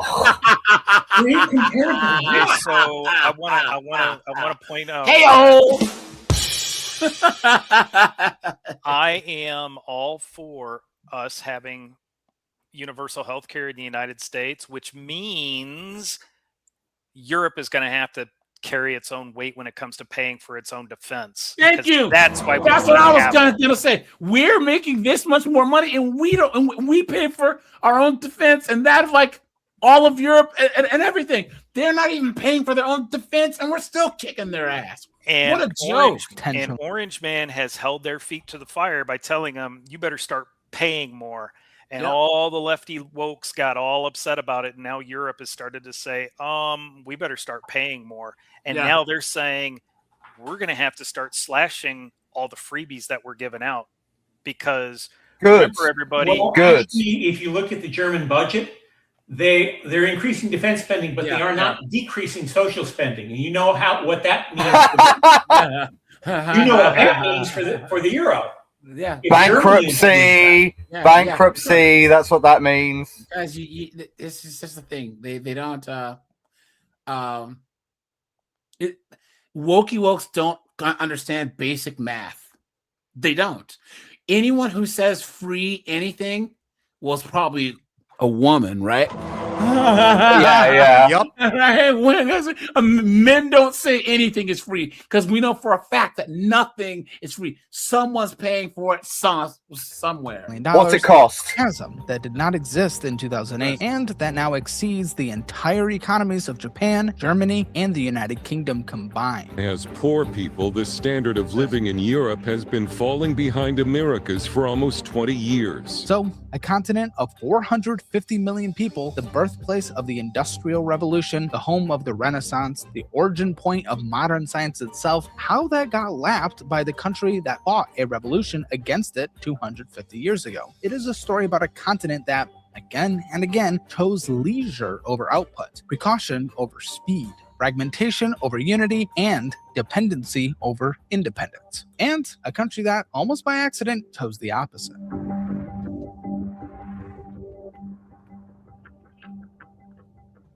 To understand the divergence, the story starts in the 1990s in a Parisian conference. Now this is what Trent was saying. Guys, watch this. Where a group of European finance ministers sat around a table and made the single largest bet in European economic history. They decided to merge 11 national currencies into a single shared currency. The French would give up the franc. The Germans would give up the Deutsche Mark. The Italians would give up the lira. The Spanish would give up the peseta. The Greeks, who had not yet met the entry requirements but would be waived in 3 years later, would give up the drachma. In 1999, the euro was born. The theory behind the euro was elegant. A continent-sized currency would make Europe a peer of the United States in global finance. Companies would stop losing money to currency exchange. Inflation would be tamed by the European Central Bank in Frankfurt, an institution modeled on the German Bundesbank. The euro would be a monument to European unity. The economist who had written the foundational paper on shared currencies, Canadian economist. Wait for it. Named Robert Mundell. He had won the Nobel Prize for that paper, and the paper explicitly warned that a shared currency only works when the countries using it are structurally similar, when workers can move freely between regions, and when a central authority can transfer tax revenue from booming regions to struggling ones. Oh my God. Right? Workers can move freely. Yeah. Guys, Workers can move freely, which means you don't have borders. Exactly. Similar countries, what does that mean? Devolving all countries to where they're similar and there's no differences. No, this is globalism. No, it means like the United States, how we have our states that are independent states, yes, but we're part of a greater whole. So we have a shared currency that works because all the states are similar. Workers can move between states freely, and the federal government can transfer tax revenue from, say, California to Mississippi with like FEMA and other things. Sure, right? but it's still the same country though. Like you guys are unified by your Americanism. Exactly. What I'm saying is that the model they're pushing for is the internal model that we use within the United States. And the issue is that this just can't happen. Well, we're not states, we're countries. Yeah, like, it doesn't work that way. They do have the free movement, but when you get into a legal quagmire because Italy still has Italian law, French still has French law, etc. And then you have the Supreme Court of the European Union, which, by the way, nobody knows who the judges are because their identities are kept in secret. Yeah, the commission, Yes, and every once in a while, Ursula, we had to call her. Ursula von der Leyen. Yeah, I'm trying to think of. Ursula Demon Face. Who's the Voldemort. lady from the 101 Dalmatians? Cruella de Vil. Yeah, Ursula de Vil. Guys, hold on. Wait. Scorg, did you see those those ponytail patrols get jumped by those nugs? No. Recently in North Carolina. Whoa! Sorry, guys. I hate to throw this out of your horn.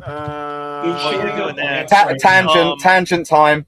So one of the other issues is every once in a while, somebody in the EU Commission will propose a change in a law or a regulation.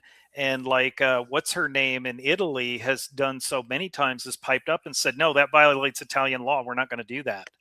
And that throws a wrench in everything. Exactly. It's almost like all of these countries are literally 1,000 years old. Yeah. And a precursor all of this crap. Watch. This evening, I'm Caroline Spikes. We're tracking a now viral incident that left 2 North Charleston police officers hurt during a 4th of July block party. 4 people. Look at that, guys. Well.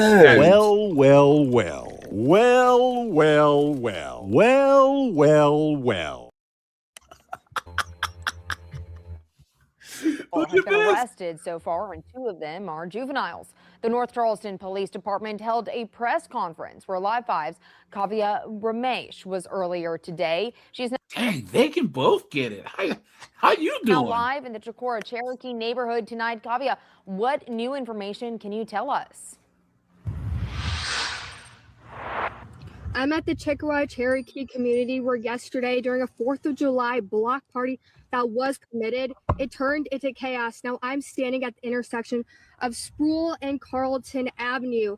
Officers tell me that around 8:30 p.m. last night, they started getting reports of gunfire and fireworks being set off towards cars. Now take a look at this video on your screen. But then, guys, I mean, look. From the incident. When officers responded, police say Look at that the crowd, right? multiple people were shooting guns in the area. Officers made repeated that public announcements that the event was over and began directing crowds to leave. But police say that's when fights broke out. Yeah. More shots were fired. Look at Glocktavia trying to, Ponytail Patrol trying to take down Nug Nug, and then Glocktavia and friggin' they jump in, start wailing on break her. it up. Look at this. During that response, police say they recovered multiple firearms. Dude.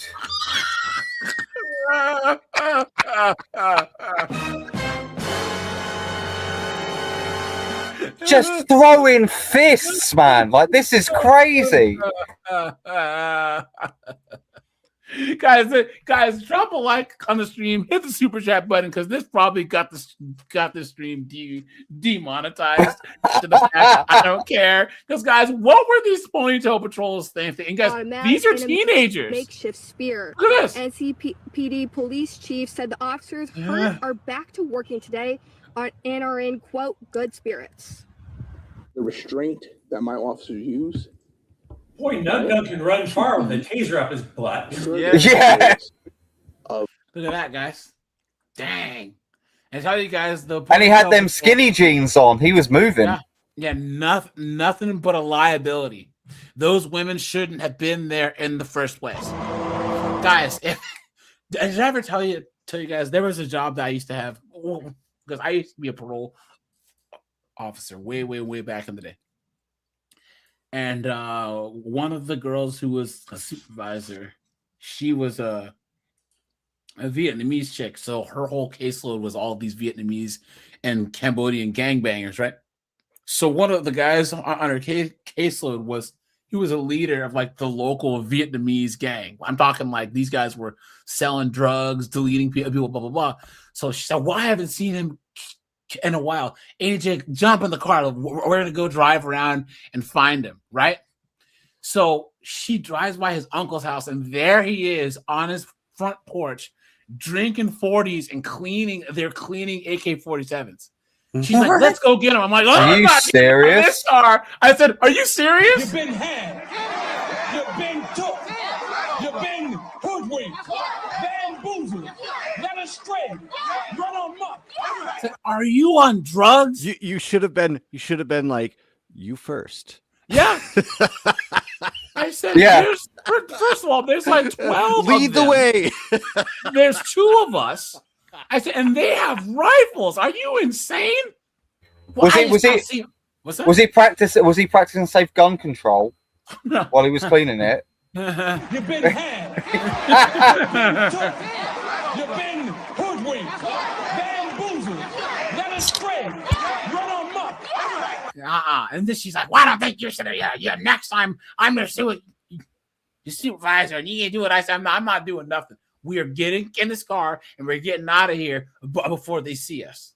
And sure enough, take we a left. picture and leave. Yeah, man, shoot. And a central authority can transfer tax revenue from booming regions to struggling ones. The Eurozone, at launch, had almost none of those conditions. German and Greek labor markets had almost nothing in common. Yep. A Portuguese welder could not move to Finland because the Portuguese welder did not speak Finnish. And there was no European tax authority that could take money from booming Germany and send it to struggling Greece. Mundell himself warned that the euro, as designed, was a machine that would amplify economic shocks, not absorb them. And the warnings were ignored. For 10 years, the euro did seem to work. Cheap German credit flooded southern Europe. Greek workers took out mortgages at German interest rates. Spain built housing subdivisions across the Mediterranean coast. In 2006, Spain was starting more new houses every year than Germany, France, and Italy combined. Yeah, but that's because of all the foreigners who were buying summer homes and everything. There. Yes, exactly. It's English people going and buying freaking homes in Benidorm.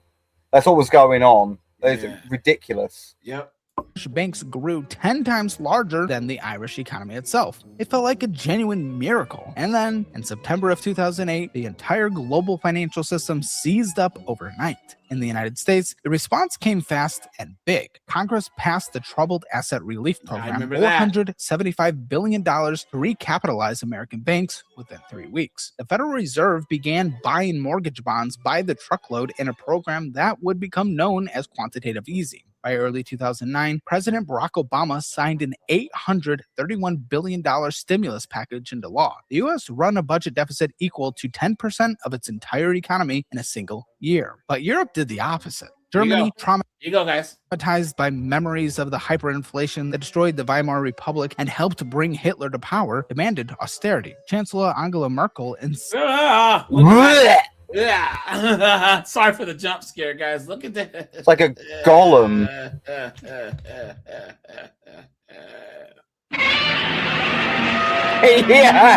Yeah. She is a lizard person. Cut spending, raise taxes, and shrink deficits during a financial panic. While the Federal Reserve bought trillions of dollars of bonds to flood the system with cash, the European Central Bank raised interest rates in 2011. In the middle of a debt crisis, the consequences were brutal. Greek government debt, which had been secretly understated for years by a series of Greek finance ministers, was suddenly revealed to be massive. Bond markets panicked, and borrowing costs for Greece, Spain, Portugal, Ireland, and Italy spiked to levels that made their debts impossible to pay. Damn. Without the ability to print their own currencies, these countries had no way out. Greece print your own currency. It's a hyperinflation. Cooked.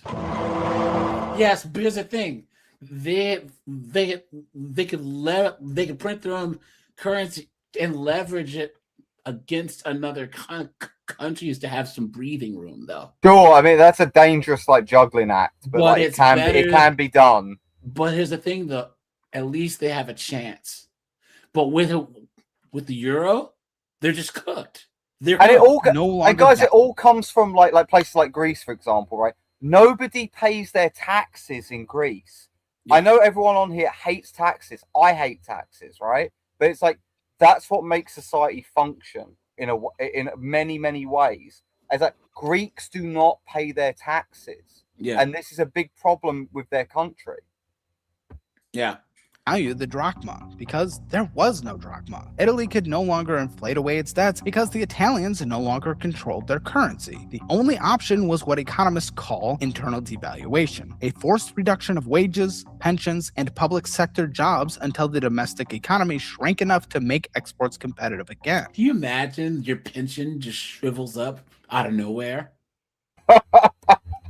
Can you imagine? Greece was forced into 3 separate international bailouts. Between 2010 and 2014, the Greek economy shrank by 26%, the longest peacetime recession of any developed economy in recorded history. Youth unemployment in Greece hit 59.5%. 59.5%. Dude, 60%.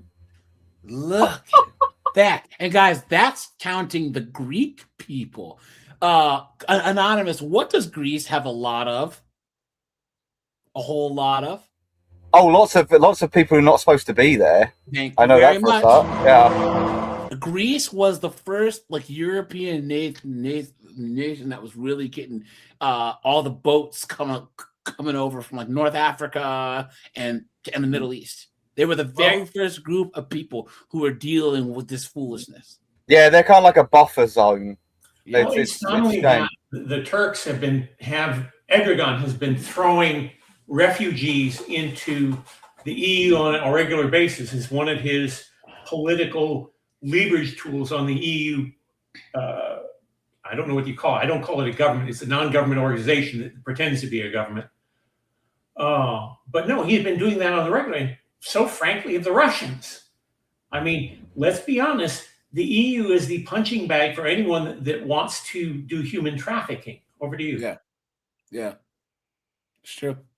It's very, very, very true. In Spain, youth unemployment peaked at 56.4%. A generation That's of young youth employment. That's not everyone. educated, ambitious, often speaking 3 languages, packed up and left. And they moved to London, Berlin, Amsterdam, Dubai, Singapore, even Miami. The Erasmus generation, named for the European University Exchange Program that had taught them to live abroad, became an economic diaspora. Spain, France, Italy never recovered. The Italian economy in 2026 still has not returned to the level it reached before the financial crisis. Italian real wages, adjusted for inflation, are lower today than they were in 1990. Italy is the only G7 country where workers make less than their parents did 35 years ago. Meanwhile, the American economy finished its recovery by 2012 and then started accelerating. And while Europe was busy cutting pensions in Athens and Madrid, the American economy was undergoing a transformation that nobody in Brussels saw coming. Now, this is what Trent and Korg had talked about earlier. Trent, Korg, and Matt, what we're talking about earlier, guys. Pay attention. And to all you guys who were maybe not alive during this time, I know there's some young guys that are in the chat, or there are those of you guys who are in your early 20s. Guys, this is all relevant to how your life is now and how your life is going to be for the next 10 to 15 years. Let me guess, AJ. Did they take off all energy restrictions and all of these other restrictions? Yeah. If you or your child spent years growing image issues, but things had been early 2000s in the shale basins of Pennsylvania, Texas, and North Dakota, a handful of small oil and gas companies had been experimenting with a drilling technique called hydraulic fracturing. Combined Right? Actually, you evil person, fracking. Hydraulic Evil. fracking goes back a whole hell of a lot longer than what he's talking about. However, the latest revolution involved a bunch of small wildcatting firms that had very special combinations of sand and other liquids that went into their fracking. And most of the wealth of those companies was in the heads of their geologists and their engineers.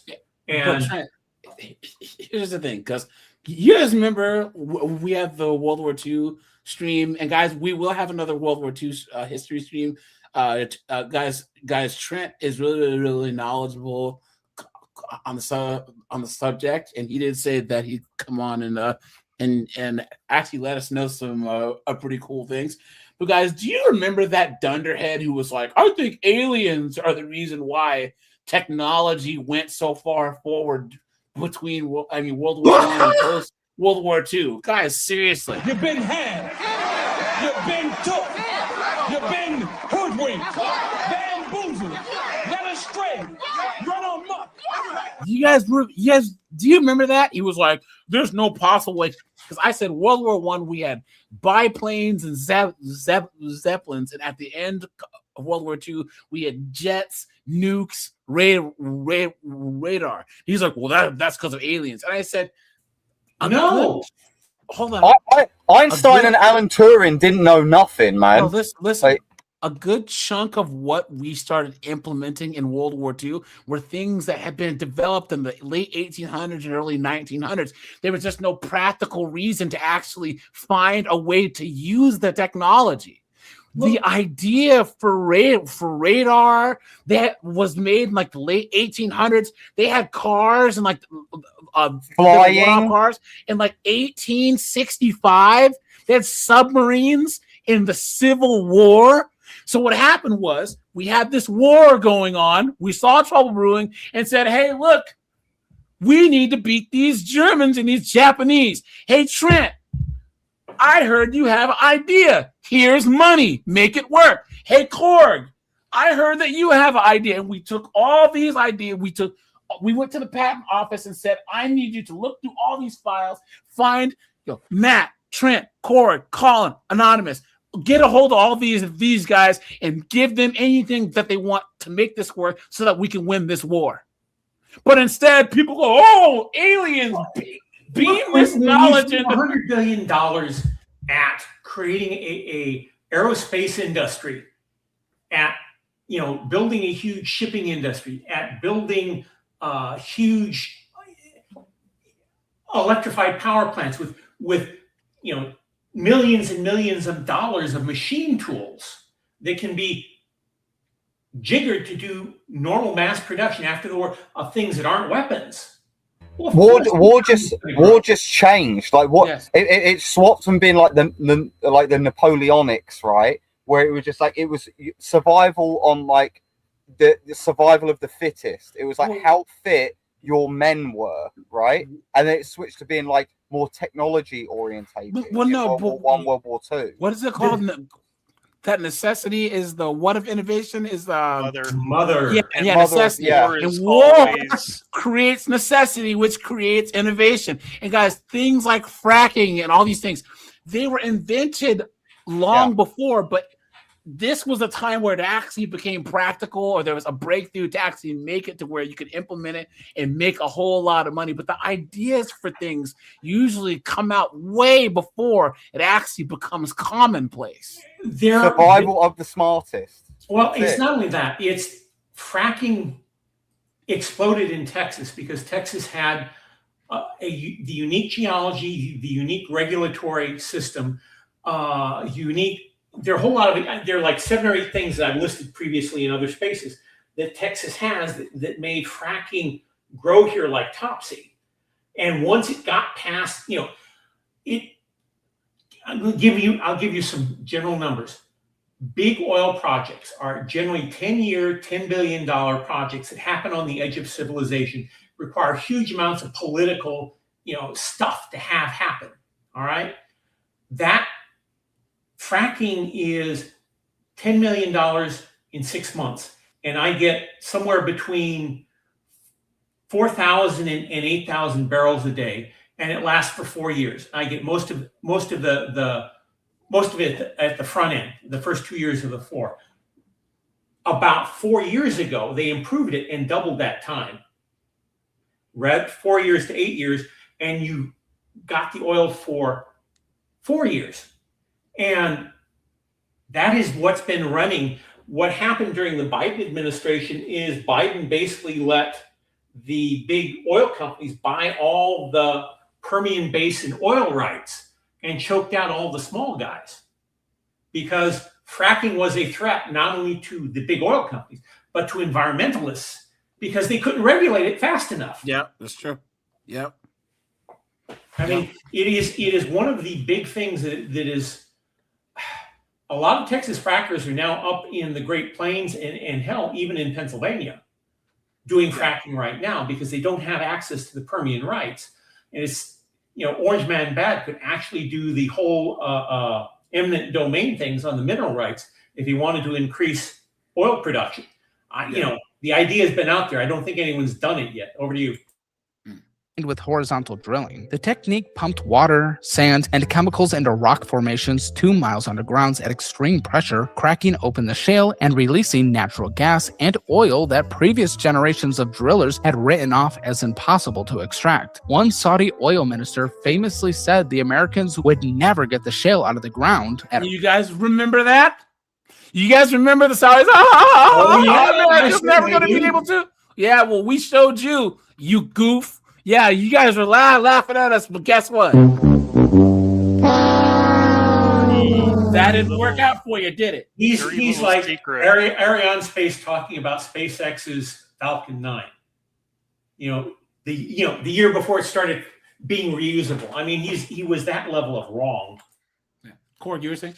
Yeah, there's a dirty little secret. The Saudis can still be profitable if oil sells at $40 a barrel. That's crazy. How much is a barrel? Now, here's about $101, right, for a barrel. Here's trivia. How many gallons of oil are in a barrel? About 10 gallons, is it? No. No, it's about 35. If I remember right, really? It's that much? It's what? Everybody thinks of a 55-gallon drum. Yeah, that's what I was gonna say, but I was. Yeah, no, how much is it though? Is it? It's 42 gallons to a barrel. 42. Oh, okay. That's huge. But the Saudis would still be profitable at 40, which is why fracking made them extremely nervous. Well, fracking is economical, or at least in the 20 teens, it was economical at $50 a barrel at that time. And, they tried very hard killing it in the 2014, 2015 era, but it cost them too much money to keep going. And the frackers all jumped back because, if it takes 6 months to open a new well, or better yet, to refrack an old well, which is what they did a lot of the time, they could get back into the market faster than the Saudis could move. It's a matter of fracking was able to produce oil at a low cost that anyone could, lots of small guys could get involved if they had access to the oil rights of the land. Over to you. Profit. By 2015, the Americans had quadrupled American natural gas production and tripled American oil production. By 2018, the U.S. had become the world's largest oil producer. By 2023, the U.S. became the world's largest exporter of liquefied natural gas, surpassing Qatar and Australia. American natural gas production went from 18 trillion cubic feet per year in 2005 to nearly 38 trillion cubic feet in 2024, more than doubled in 15 years. And by 2024, the benchmark American natural gas price averaged $2.21 per million BTUs, the lowest price in American recorded history when adjusted for inflation. Europe went the opposite direction. In 2011, after the Fukushima nuclear accident in Japan, Chancellor Angela Merkel announced that Germany would phase out every one of its nuclear power plants. Germany was also banning hydraulic fracturing. Hey, AJ. There you go. AJ. Can I make a statement? Okay, right. So we're like, because I remember that when this came out with like the Japanese nuclear disaster, right? Germany is a landlocked country. Exactly. Yep. That doesn't have tidal problems in the same way that Japan does. So what in God's name would make you close your nuclear power plants because of Japan that had a tsunami? Yeah, but guys, it's almost like it's ideological. Yeah, because guys, it gets worse. Now, this next part, guys, even I didn't know, but check this out. Across most of his territory, meaning no German shale boom. Gerhard Schroeder, the former German chancellor, left office in 2005 and joined the board of Gazprom, the Russian state natural gas company, within weeks. Funny how that works, right? Successor Angela Merkel approved the construction of the Nord Stream pipeline, a direct underwater gas link from Russia to Germany that bypassed Poland and the rest of Eastern Europe. By 2021, Germany depended on Russia for 55% of its natural gas, 35% of its oil, and 50% of its hard coal. 55% of its natural gas comes from Russia. Look at that. The economic powerhouse of Western Europe is now basically a 304 to friggin' Russia. Russia's bitch. Russia's bitch, man. Gazprom has been buying off German politicians for the last 20 years, and this is the result of it. Yeah. And you guys know why the Fukushima meltdown, you know why that actually happened, right? Was there a tsunami that caused it? No, the tsunami, the ocean water flooding, that was actually not the real true cause. That power plant. These nuclear plants, they have to have these big, giant, massive engines to run the backup generators so that they can keep the coolant pumps running. And then also, in the case of Fukushima, they also had the pumps running on these big, massive generator engines. Or there were supposed to be generator engines to also pump out any flooding that would, destroy, I don't know, whatever it was. But anyways, the problem was that that plant was built using old rebuilt cruise ship engines, when you go on, Carnival cruise or whatever. Like a ship engine? Yeah. Okay. Big, huge, massive, giant. Like they don't even. They run on basically tar. They don't even run on diesel. The problem with those engines is that when you start them up, you have to go through like a several-hour-long warm-up process before that you can actually put a real load on them. But the problem in the power plant was that once they had to kick on, they had to immediately go to full throttle. That's why they tore themselves apart and destroyed themselves. There was one that didn't even make it 1 hour. And the second one, I think it made it like an hour and 40 minutes before it grenaded. Yeah, I mean, tsunamis happen in minutes.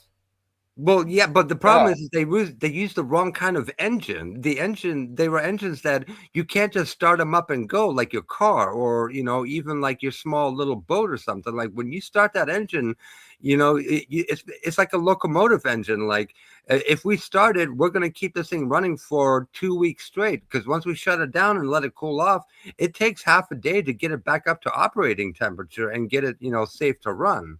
Good thing it wasn't in Germany. It would be solar powered. There would be a bunch of friggin' migrants on friggin' bicycles pedaling to try and keep the damn thing like a hamster wheel.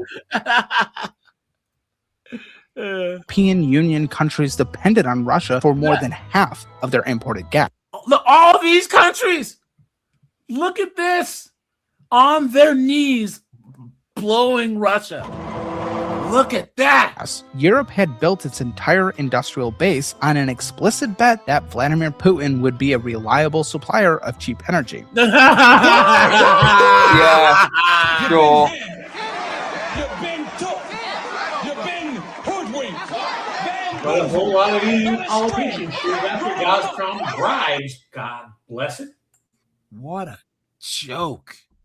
What a joke. Talk about horrible strategy, right? Come on. February 24th, 2022, at roughly 4 a.m. local time, Russian tanks rolled across the Ukrainian border and began an invasion of Ukraine. 3 days later, German Chancellor Olaf Scholz pledged 100 billion euros to rebuild the German military and committed Germany to weaning itself off Russian energy. And the bill for 3 decades of European energy policy came due. European natural gas prices rose more than 1,000% at their peak. Industrial electricity prices in Germany and France surged to 3 times American prices almost overnight. Russia retaliated against the European countries that refused to pay for gas and rubles by cutting them off. In September of 2022, the Nord Stream pipelines were sabotaged by an underwater explosion. To this day, no country has officially claimed responsibility. Germany's industrial sector, the single largest manufacturing engine in Europe, began to collapse. The BASF chemical complex is the largest integrated chemical facility on Earth. It employs 39,000 people. For 70 years, the entire economic logic of BASF was built on cheap Russian gas flowing directly into its furnaces to make a Remember how stupid that is,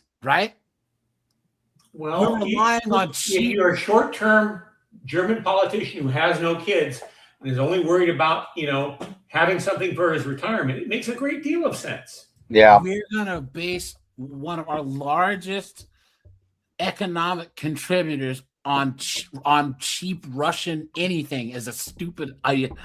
Ammonia, which made fertilizer, which fed half the world. In 2023, BASF began shutting down its plants one by one and announced its next $10 billion complex would be built in China. Norsk Hydro, the Norwegian aluminum company, closed its Slovakian smelter in September of 2022. European aluminum production fell by more than 1 million cubic tons in a single year. The continent lost roughly half of its aluminum smelting capacity. Yara, the Norwegian fertilizer giant, cut 35% of its European ammonia production. Europe, which fed the world for centuries, was suddenly importing fertilizer. And Volkswagen, the world's second largest automaker, the company that employs 600,000 people worldwide, announced in September of 2024 that it would close its first German plants in 87 years. 35,000 German Volkswagen workers were told their jobs were being eliminated by 2030. This is the machine that built modern Europe, and it is right now being dismantled piece by piece. And because of that, tens of thousands of people are losing their jobs, making it impossible for them to budget their household expenses. But luckily, there's DollarWise, where tens of thousands of monthly active users use an extra quarter of Finland's economy in the 19th century, produced 40% of the world's mobile phones. Nokia contributed. Now, guys, this is important because there was one guy on a clip that went viral. Do you guys remember where I was saying where we first heard that like the average person from like Mississippi has more wealth than the average European, and then they were saying, "Hey, look, everyone thinks that that Europe's so great, but where are their moon landings? Where are their Teslas? Where are their SpaceX's and Nvidias and all these? They don't have it. They don't, and it's because this is what they'll talk about here. Watch." The energy disaster is only half the European story. The other half is technology. And the gap here becomes almost impossible to believe. In the year 2000, Europe had a fighting chance in the technology race. Nokia, a Finnish company that had started as a paper mill in the 19th century, produced 40% of the world's mobile phones. Nokia contributed a full quarter of Finland's economic growth between 1998 and 2007 and was valued at more than $300 billion. Europe also had Alcatel in France, Ericsson in Sweden, and SAP. You guys remember Ericsson? Guys, who had an Ericsson? Oh, Ericsson, yeah. I had one. I had one you had to remove the aerial out of it, that you had to like pull the aerial out, and then you could make a phone call. Software company that was the third largest software company on earth. Skype, which had been founded in Estonia. Say again? SAP is nothing but a giant pain in the ass because they sell you the software, but 99.99% of the time it has to be tailored to your organization, and that's where they make the money, is the customization. Oh, really? That's crazy. So, Skype, oh my God. Dominant video calling platform. The Colossian brothers, two Irish kids from a village of 600 people in County Tipperary, were building a company called Stripe that would eventually become one of the most valuable fintech company firms on the planet. 25 years later, Stripe is headquartered in San Francisco. Skype was sold to Microsoft in 2011. Kia sold its phone division to Microsoft in 2013 for a fraction of what it had once been worth. ARM Holdings, a British semiconductor company whose designs power 95% of smartphones on Earth, is now headquartered in Cambridge, England, but trades on NASDAQ in New York. DeepMind, the British artificial intelligence lab that built the chess computer that beat the human world champion, was acquired by Google in 2014. Spotify, the Swedish music streaming company, is listed on the New York Stock Exchange. Klarna, the Swedish payments company, is also listed in New York in September of 2025. The Draghi report of 2024 contained a single statistic that captures all of this in one sentence. Draghi wrote that no European Union company with a market capitalization of over 100 billion euros has been founded from scratch in the last 50 years. Look at that, guys.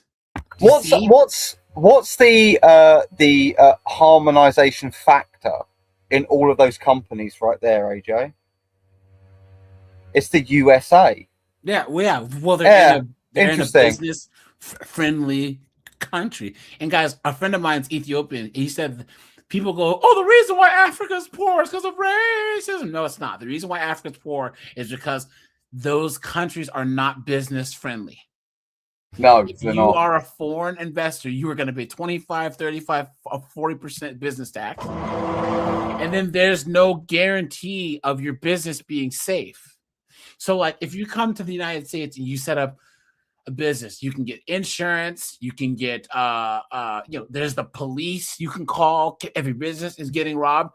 You set up business in Senegal, you really think that it's as safe? Because you're safer in Portland, Oregon, or in friggin' downtown San Francisco. And that's with AIDS needles being thrown around everywhere. Than in Africa, you know? So and if your place gets robbed, the authorities are gonna it is what it is. So total number of 100 billion euro European companies founded since 1975 is 0. In that same 50-year period, the United States produced Apple, Microsoft, Amazon, Alphabet, Meta, Nvidia, and Tesla, 7 venture-backed companies that together account for most of the world's 10 most valuable publicly traded firms. Europe's largest technology company today is ASML, a Dutch firm in the town of Veldhoven that makes the extreme ultraviolet lithography machines used to print the world's most advanced computer chips. ASML is worth roughly $566 billion,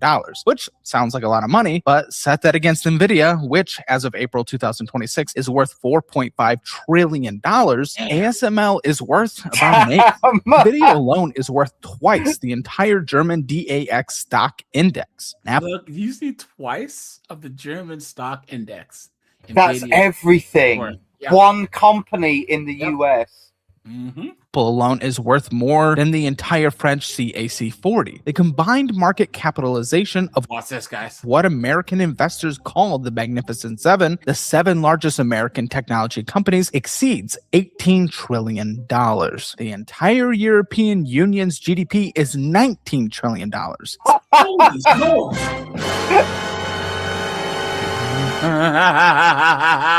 I told you guys. I told you guys. Brutal. Right there, guys. Well, here's the thing you all should consider. Elon Musk's Terafab, if that gets off the ground, if he's producing the chips that he's at the rate he's talking about, Terafab will be 40 or 50 times the size of an NVIDIA in 5 years. Don't believe anything out of that clown's mouth. Look, when it comes to rockets and technology, he's pretty damn good. No, he's not. He's got people that are doing it for him. He just sits around posting on YouTube all day. That's what they always say. No, he's the same thing about listen. People have this weird because the reason why I'm not saying you, Cord, because you probably have a legitimate gripe, fine. But most people don't like Elon Musk because he's visible. He's super rich and he's visible and he's odd. People can't stand it. They can't stand winners and they can't stand white winners. They can't stand it, right? Elon Musk, I'm telling you, you don't get to where he's got by being a fool or a clown or having no talent or not being smart. Even if he's the visionary and he could find qualified people where he strategically puts them in things and keeps the grand vision going. This would be like saying Kevin Feige when he was in charge of the MCU, because he had multiple directors who were talented directing Iron Man and Captain America. He just wasn't doing anything. He had the vision, he had the strategy, and he kept everything on track, which takes talent. It'd be a discussion for another day. But I want to point out here, I just read something today.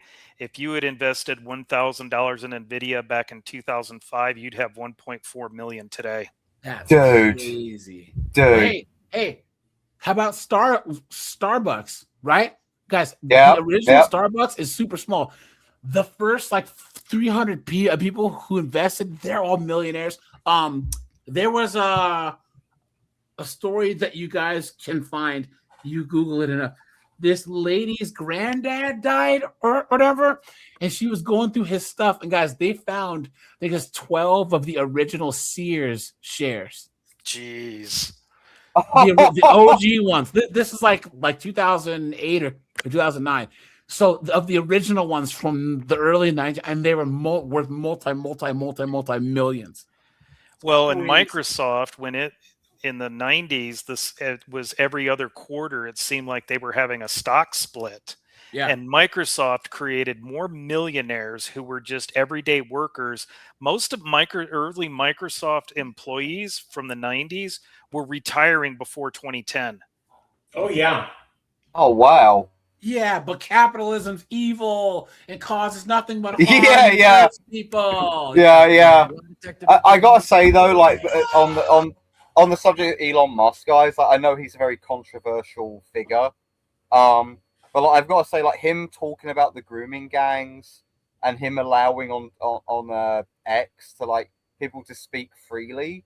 Like he no matter what anyone says about like the other bad things or so-called bad things he's done, he has been a gem towards my country, and I will I'll defend him to the death, to be honest with you, on a lot of this stuff. Look, guys, I'm petty, right? It's just like, and what I'm saying is, we love you. I like Elon Musk for the same reason why I like Taylor Swift. Elon Musk, the more success he has, the more visible he is, he pisses off all the people that I can't stand. Anytime he tweets, anytime he makes more money, anytime SpaceX does anything, there's all these blue-haired feminists and wokey-wokes and LDHGT TVs. I'm gonna kill your bitch ass, bitch! I love it. I love it, guys. I love it. It's so good, dude. It's so good. Oh, he's the first trillion, because there's a car side that I sometimes read, and it's called a Jalopnik, right? And it's a pretty good car site, but they're pretty woke. Site. Yeah. They went from like regular to woke, right? All they do is trash Elon Musk. Elon Musk, he's an idiot. He's a moron. He's this. But then it's like, he's the first trillionaire. It's like, which one is it? His electric, guys, I'm speaking from experience, okay? Because I tow cars all of the time. His car is the only electric car that actually works properly. Like it does have some malfunctions now and again, but like it's like I don't think so. And I've got a lot of inside knowledge of a lot of that. I'm just saying, like, what I am saying, guys, they're the best. Is this? You can't complain about. I'm not saying that anyone here does this, but the wokey wokes who hate him so much. This is the same thing they say about Orange Man. He's a buffoon. He's a moron. He's an idiot. But you guys lost to him, and you keep losing to him. So what does that make you, guys? If I'm a boxer and I go, that Korg guy, he sucks. He's horrible, and then Korg knocks me out. What does that make me? A bigger loser. Thank you. And that's what I say about all these idiots who talk bad about Elon Musk, who talk bad about Orange Man, talk any of that, right? You can't have it both ways. You can't say how horrible and inept and moronic they are and then lose to them over and over and over again, because that means that you're dumber than they are. So, yeah. Did you see? I was gonna say, did you see the movie that he dropped on X the other day called Citizen Vigilante? No, I've seen clips though. It is actually people are trashing. Yeah. It's actually a good movie. It's like a death wish.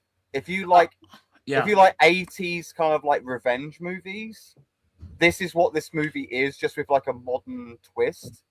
I 100% recommend it. It's great. Yeah, dude, I just watched it yesterday because I got it I bought it on Prime Video because I had like $9 of digital credit, so it only cost me like $6, to buy it. Dude, I've already watched it 3 times. Dude, I love that goddamn movie. It's sick, isn't it? Yeah. I've seen clips, and any movie where all the wokey wokes are trying to ban it, you know it's good. Hey, Korg, man, thanks for handing out some memberships, man. I appreciate you, buddy. I really, really, really do. Thank you. Seth says he got lucky and bought Bitcoin to buy drugs on Silk Road. Guys, if I could have, I heard about Bitcoin back in 2005. If I would have just taken like $100 and bought some, or even mined some Bitcoin, I'd be a millionaire. A millionaire, because I don't usually do the crypto thing, right? But in 2005 to now, guys, don't ever trust these crypto bros that are like, I can teach you how to invest. Most of these guys just happened to buy Bitcoin back in 2009 and then sat on it. Now it's worth $50 million. How is that an investment strategy. How? And you're Buy talking my about course. stuff that's Luck. really old. Bitcoin was theorized back in the 90s, and a buddy of mine and I made fun of the guy way back then that, oh yeah, we're all going to switch to that. Get out of here. Yeah, I know, right? Oh my god.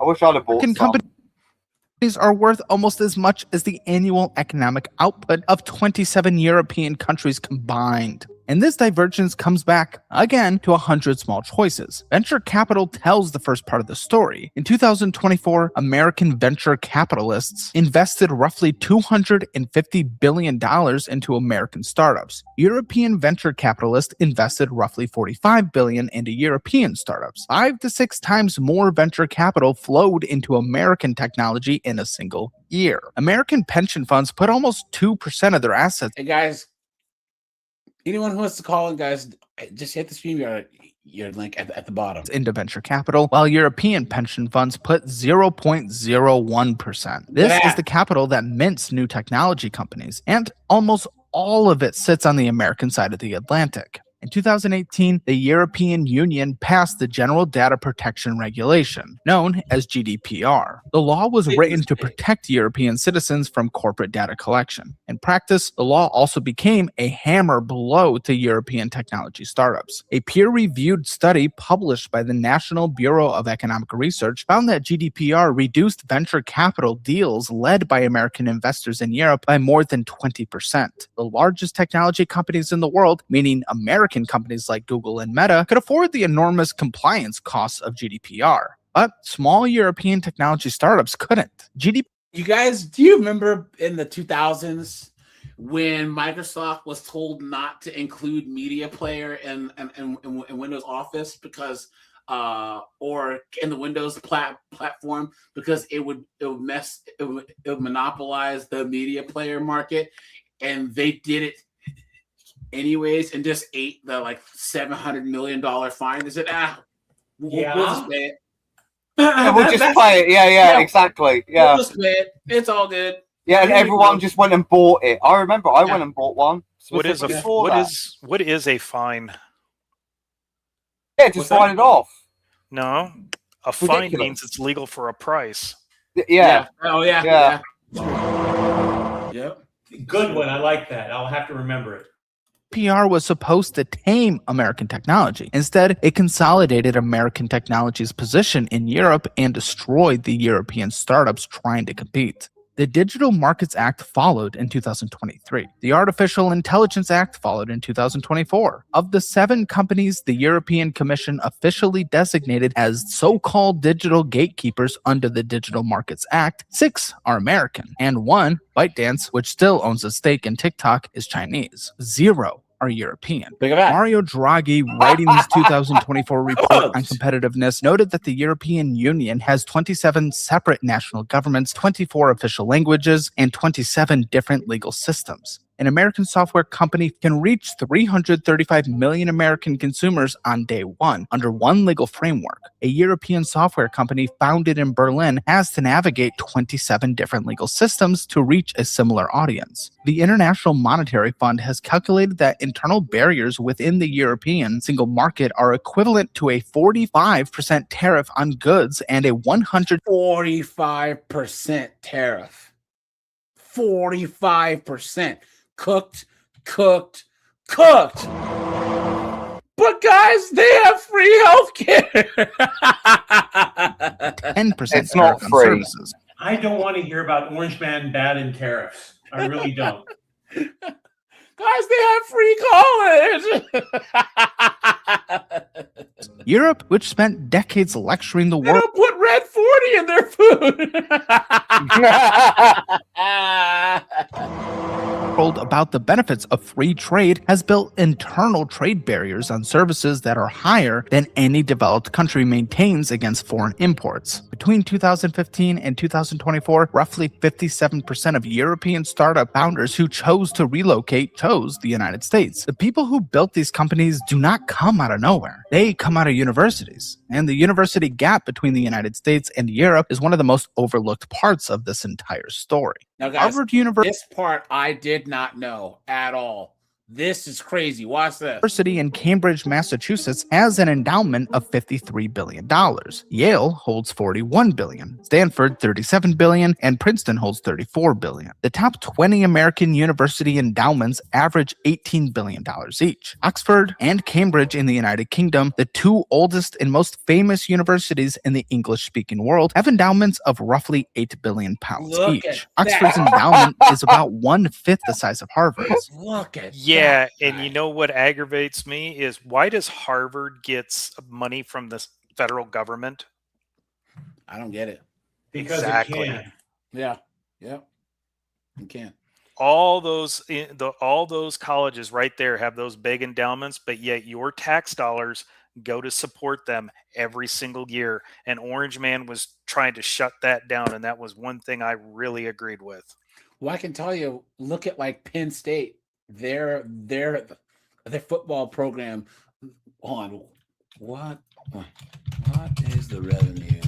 But guys, like even like you look at like even like MIT, right? Like 50% of their endowment is more than what Oxford and Cambridge is.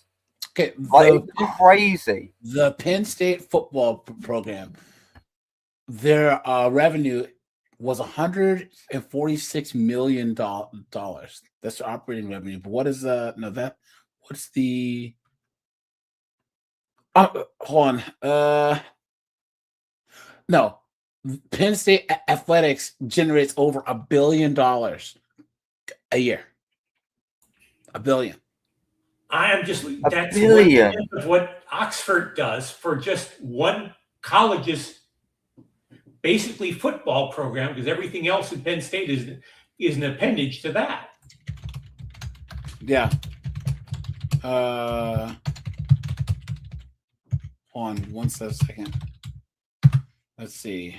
Yeah, it's crazy. The continental European universities, funded primarily by their national governments with tuition capped by law, have no endowments at the American scale. The American National Institutes of Health, which funds medical research at American universities, has an annual budget of $47 billion. The European Research Council, which funds research across all 27 European Union member states, has an annual research budget of 2.3 billion euros. American universities dominate the global rankings in a way that would be comical if it wasn't so consequential. 15 of the top 20 universities in the world by most serious academic ranking are American. The entire continent of Europe, excluding the United Kingdom, has 2 universities in the global top 21. Neither Italy nor Spain has a single university ranked in the global top 100. American universities spend roughly $35,000 per student per year. Continental European universities spend less than 10,000 euros per student, almost 4 times the investment per student per year. And American universities are being fed by an immigration pipeline that Europe has nothing equivalent to. In the American 2024 student visa year, 1,177,000 international students. And this is one of the reasons why these colleges were trying to push back against Orange Man. It's because they make so much money from these international students. Yeah, is this the visa thing? Partially, yes. Partially, yeah. Yes. Again, like this is not a good thing, by the way, guys. Like this whole thing was like you're just being flooded with people who, they may be educated, but like they're going to change your zeitgeist of your country. Man. Well, there's a couple things, Anonymous. It used to be that so one of our chief exports right now is education. People used to come here, get educated, and stay here. But now you are educating foreigners in our schools, then they're going back to China or whatever. Perfect. I'm all for that. Exporting education. Listen. But they're taking the places that our populace should be getting educated for. We need American engineers. Good point. Very good point. Like, again. But now, it's the opposite. So, studied at American universities, contributing $55 billion to the American economy. A 2022 study found that 55% of American unicorn startups, meaning privately held companies valued over $1 billion, have at least one immigrant founder. Elon Musk was born in South Africa. Jensen Huang, the CEO of NVIDIA, was born in Taiwan. Satya Nadella, the CEO of Microsoft, was born in India. Europe takes in millions of migrants too, but they're not the good kind. Yeah.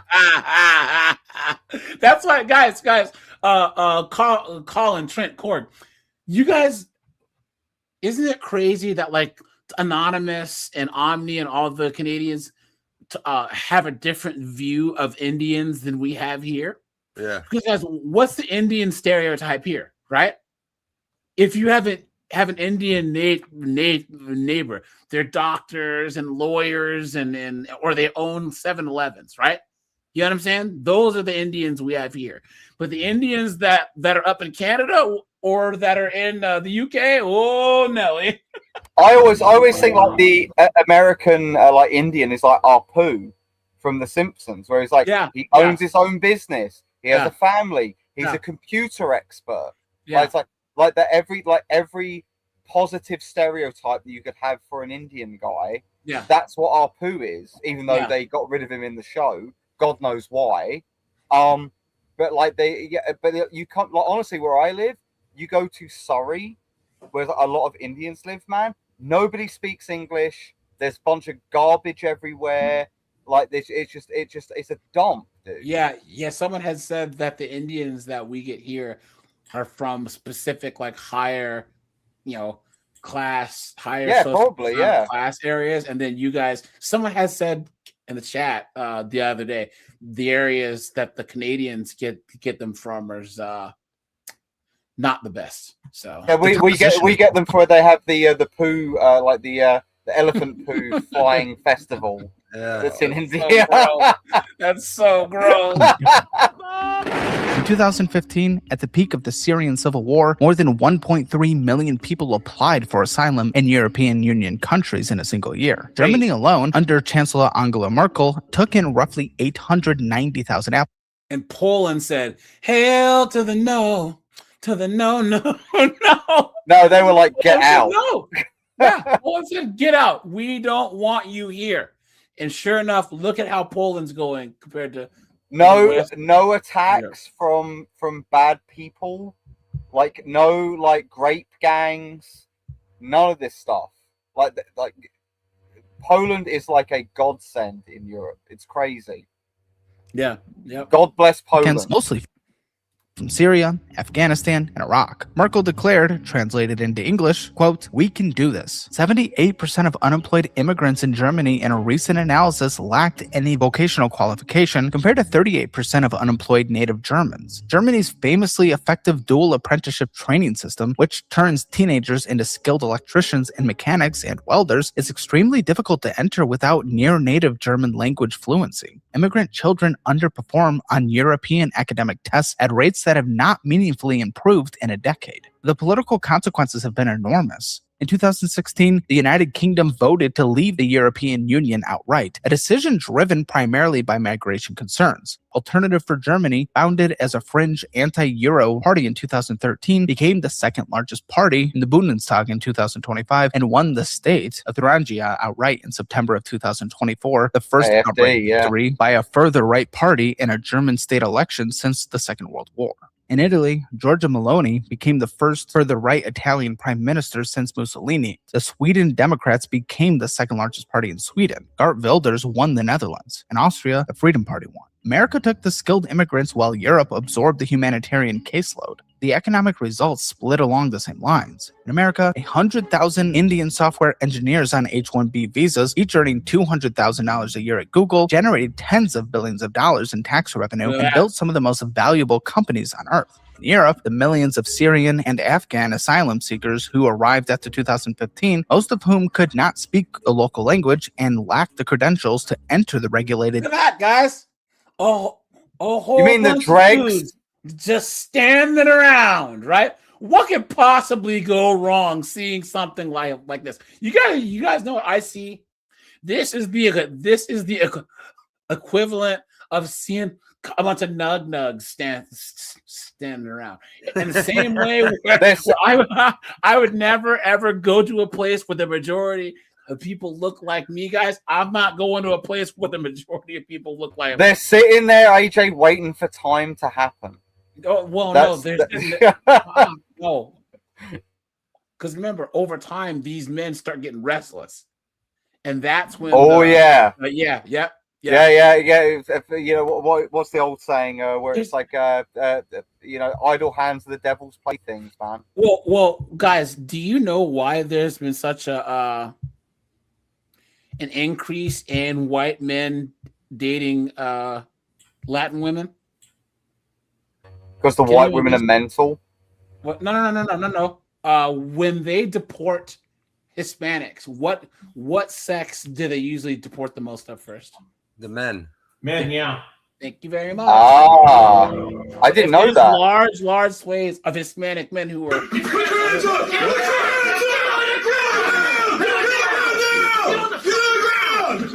What are all these Hispanic chicks supposed to do? All of a sudden, They're going after Gavin. Yeah. All you white guys are looking real good then. You know what I mean? So The European labor market have been net fiscal costs in most serious trash. Look at this. Yeah, disgusting. peer-reviewed studies. Integration has stalled, the political backlash has been enormous, and the European universities that might have attracted the Indian software engineers lost them to Stanford and Carnegie Mellon and MIT. The European Union's total fertility rate in 2024 fell to 1.34 births for women, the lowest figure ever recorded on the continent. Italy sits at 1.18, Spain at 1.0, and Malta at 1.01. Every European Union member state is now below the replacement rate of 2.1. Italy is projected to lose 12 million people by 2070. Germany's population grew by 0.1% in 2024, a number driven purely by immigration. More native Germans died than were born. America's fertility rate at roughly 1.68 is higher, but also declining, and American immigration keeps growing the country. The United States added roughly 53 million people between 2000 and 2025. The European Union added roughly 22 million. That gap alone, compounded across 2.5 decades, explains why Germany's GDP per capita today is roughly equivalent to the American state of Oklahoma, and why France has fallen below Arkansas. The generational effect on all of this is one of the most underreported parts of the story. The young people of Europe are doing worse than their parents did at the same age. A young software engineer at Google's office in... Here we go, guys. This is where it hits home. And this right here, this like 15, 20 seconds right here is the reason why I'm doing this live stream. You guys ready for this? Munich, working on the exact same as one of in View, California, earned a young software engineer at Google's office in Munich, working on the exact same code base as a counterpart in Mountain View, California, earns 40 to 50% less in total compensation when stock options are included. In Paris, a young doctor earns roughly 1/3 of what a young doctor in Boston earns. Spanish youth unemployment as recently as 2024 was still at 25.3%. So but they got free healthcare, guys. Yeah. If Anonymous and I are both working at Google on the same programming language, and then I'm in Germany and he's in California, he's making 40%. No, I'm making 40% of what he's making. What a joke, dude! And I'm getting this is a cruel joke. Yeah, and by the way, you're getting taxed 40% of your income. Ridiculous. What a joke. 1/4 of ambitious young Spaniards could not find professional work of any kind. In France, the unemployment rate of French workers between the ages of 60 and 64 is just 33% compared to 61% in Germany. The French retire early, and they also kick their young people out of the labor market to make room for the old. And then the cost of housing in European capitals has become absurd. A studio apartment in central Paris now costs more per square foot than most neighborhoods in Manhattan. Amsterdam, London, Dublin, Munich, and Stockholm have some of the most expensive housing markets on earth relative to local income. European zoning laws, land use regulations, and rent controls make it nearly impossible to build new housing at the scale the markets demand. The populations of European capital cities grew dramatically in the 2010s. Housing stock did not. Housing became a rationed good distributed by inheritance and luck. Then there's the cultural side of the gap. American young people raised on founder mythology, on the Elon Musk and Jeff Bezos and Mark Zuckerberg origin stories, tend to idolize entrepreneurship. A bankrupt French entrepreneur takes 9 times longer to legally recover and start a new business than a bankrupt American entrepreneur. Hear that? 9 times longer to be successful.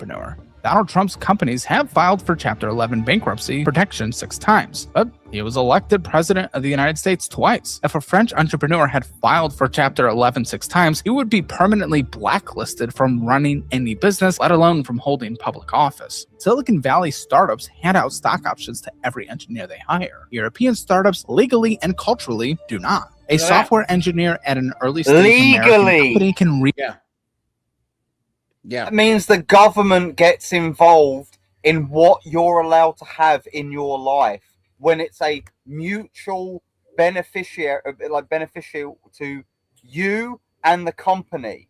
The government gets their foot in the door. This is how Europe is, guys. Yeah. I don't want to hear Americans complaining about their country. If you're complaining about America, you're a loser. Yeah. That's true. You're a lazy idiot. Guys, move somewhere where you can make money. There's glass half empty, glass half full people, right?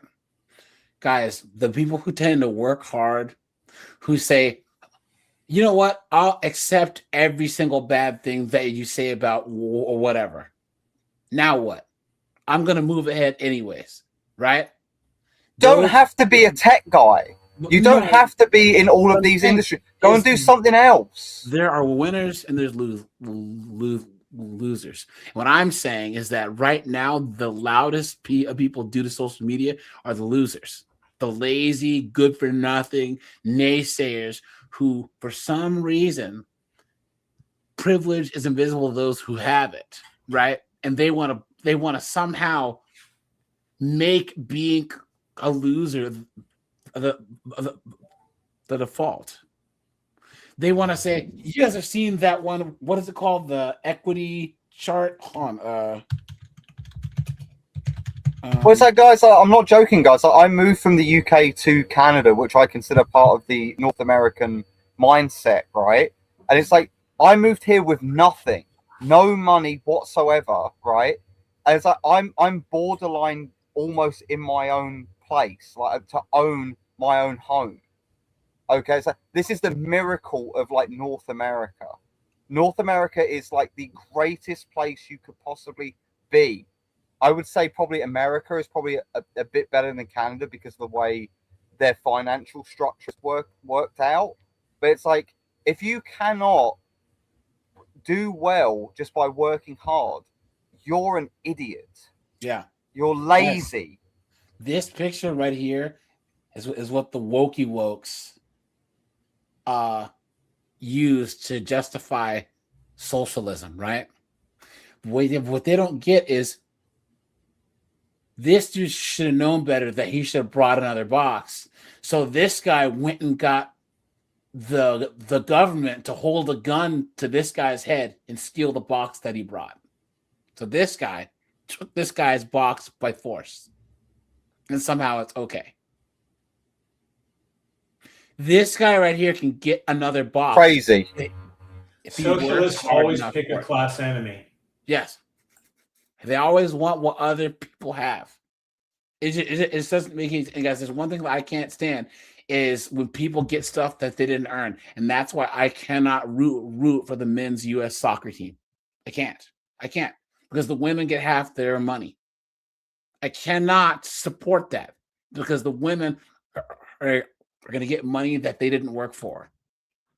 Reasonably hope that the equity she is paid in addition to her salary, will make her a millionaire if the company succeeds. Her counterpart at an early stage Berlin company will get paid a normal salary with no real equity upside under a labor contract so protective that her employer is reluctant to hire her in the first place. And where we can see the simplest version of this cultural divide is the hours gap, because the average American worker logs 1,811 hours on the job per year. The German worker logs 1,341 hours, almost 470 fewer hours per year, which adds up to roughly 10 fewer weeks of work year after year. French workers, thanks to the famous 35-hour work week the French government codified into law in 2000, log about 1,490. The Lazy. productivity per hour in Germany and France is quite good, often competitive with the United States. But Europeans take that hourly productivity and apply it to many fewer hours, taking the difference in extra vacation and paid leave rather than in output. European voters have consistently ratified the trade-off at the ballot box. The trade-off only works when nothing important is changing in the world, and something important has been changing. The financial markets have delivered a verdict on everything in this story, and the verdict is unambiguous.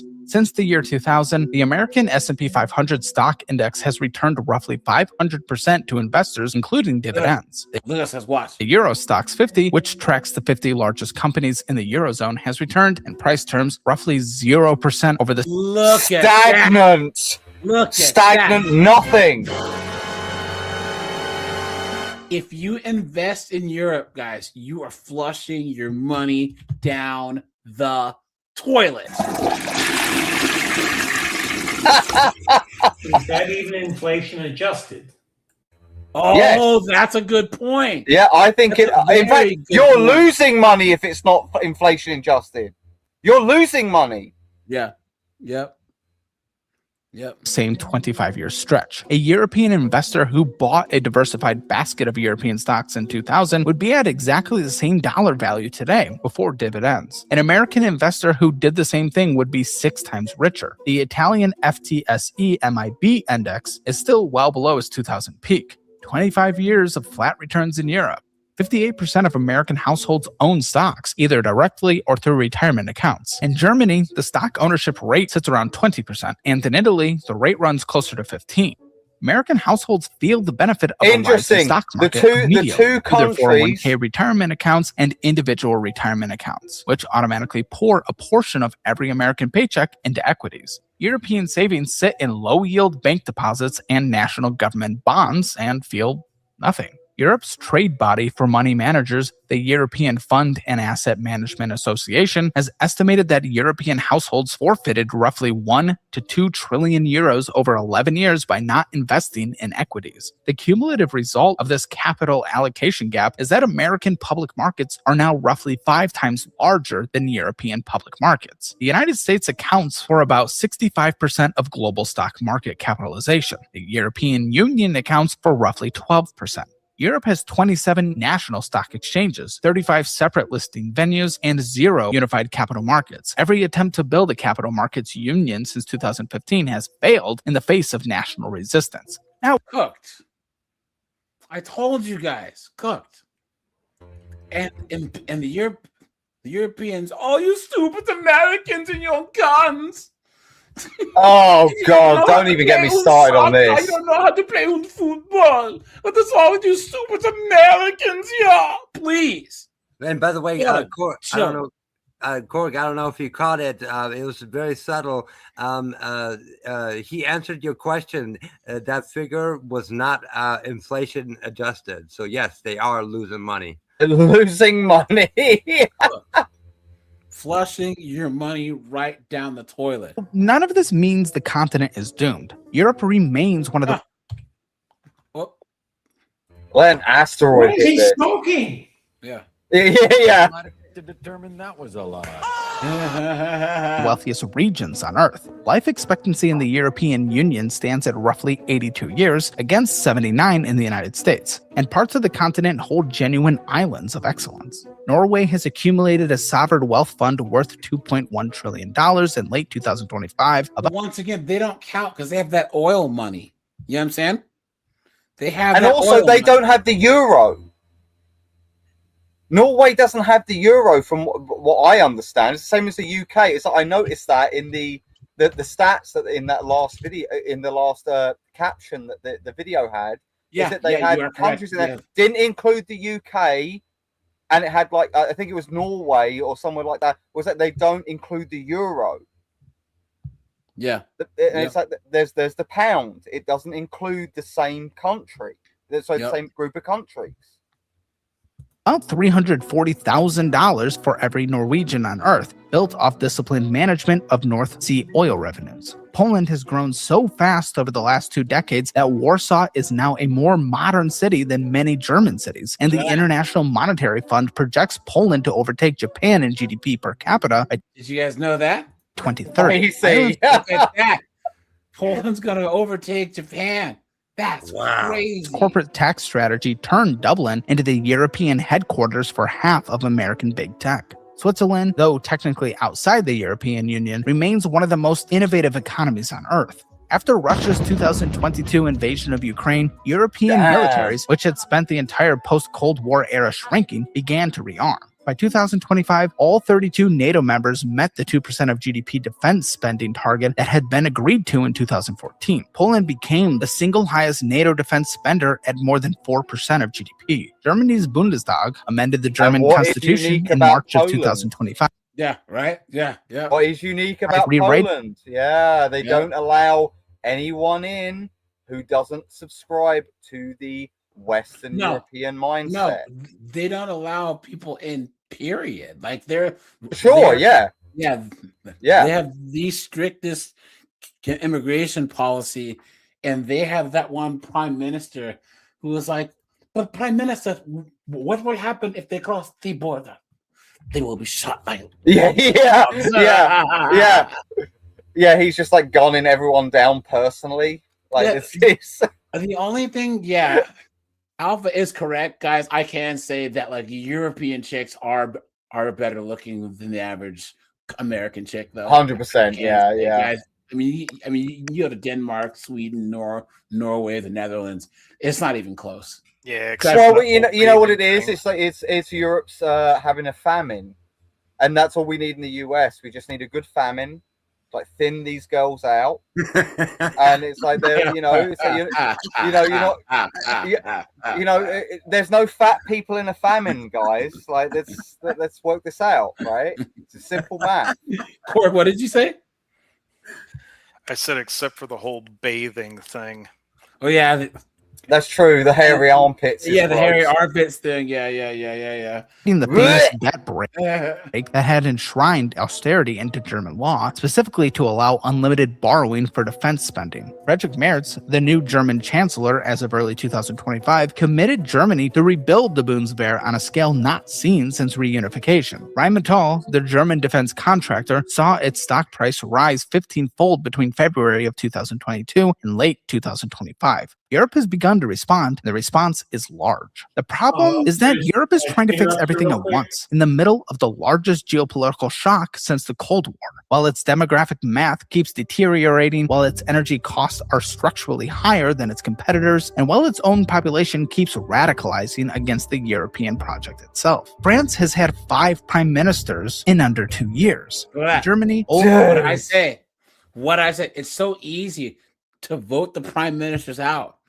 And France, I thought the UK was bad. That's crazy. But France keeps their news kind of under wraps. That's why you guys remember there's like 2 times in the last like 12 years where there were straight riots in Paris. The gendarmes. Yeah. Like I remember there was that was one of the times where Vice News, back when they were actually good, they were on the streets in Paris during the riots, and I'm like, guys, I don't think I've ever had to say this, but we got to get the hell out of here because it was getting so violent. There was, bullets flying and grenades going on. Yeah, all the gendarmes with the yellow vests, everyone just we clashing. Gotta get out of here. So there's a piece to that German thing that Rheinmetall CEO Papager recently said at Berlin conference that Angela Merkel once told him, the German defense industry, we don't really need you. If there's a problem, we'll call the Americans. He said the German arms manufacturers were put in the dirty corner and weren't wanted in their own country before the Russia's 2022 invasion of Ukraine. Okay. Call the Americans. Unbelievable. Yes. Unbelievable. Said, hey, we can disinvest in military and all this other stuff and do the green stuff and get gas from Russia. And if anything happens, we'll just call you, speed dial. Leaning on the Americans again. This is it. This is a big. I have a big problem with this, with like the military spending. where it's like, guys, that we should be putting like a good 25% of every country's GDP into military spending. Told you guys, And they it's depend on the ridiculous. United States for their defense, and that's why Yes. they get the free health care. Yes, and again, I've said this to other European people, by the way, guys. I defend the US. I said this is the reason why most Europeans have free healthcare and all of this like technological kind of like innovations is because of the US. Yeah, because sure. US people pay for their healthcare, and everyone else in the world benefits from your guys' struggle. And it's wrong. It's a wrong thing to do, that the US people are paying for everyone else's incompetence. And it's a real I really feel for US people when they're talking about, like, because they could have free healthcare. Orange Man Bad has been doing some things with getting the Europeans to pay for drugs that they have Pay for your drugs. They've been screaming their fool heads off about it. It's one of the things that's made me smile, along with hey, you got to spend money on defense, you yo-yos. Over to you. Yeah. Traffic Light Coalition collapsed in November of 2024. In Italy, Meloni remains the most stable European leader, mostly because her opposition is even more fractured than she is. In Spain, Sanchez clings to power with a coalition that requires the cooperation of the Catalan separatist parties, whose leaders are, in some cases, still fugitives from Spanish justice. The European Parliament's most recent election delivered historic gains to parties that openly want to dismantle the European project itself. Orban in Hungary blocks Ukrainian aid. The Dutch and the Swedes are increasingly hostile to deeper European integration. At the same time, Ursula von der Leyen, the president of the European Commission, has launched the Competitiveness Compass, a savings and investments union, and a proposal called EU Inc. that would let European technology companies operate under one unified corporate legal regime across all 27 member states. The proposals are real, but von der Leyen has to get all 27 national governments to agree to each of them unanimously. Good luck with that. That's not going The to happen. demographic tsunami is the deadline nobody can negotiate. Eurostat, the European Statistics Agency, projects that the European Union working age population, people between the ages of 20 and 64, will fall from 262 million in 2025 to 198 million by the year 2100. A loss of 64 million workers. In Italy, the retiree to worker ratio could reach 90%. For every Man. 10 working age Italians, there will be 9 retired Italians. Cooked.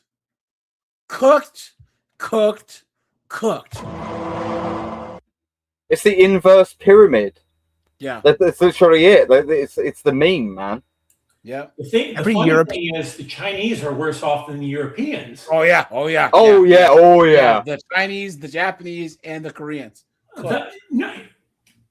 Depending on who you follow on YouTube University, the Chinese say they've got 1.4 billion, and there's others saying that no, maybe more like 800. And I don't know.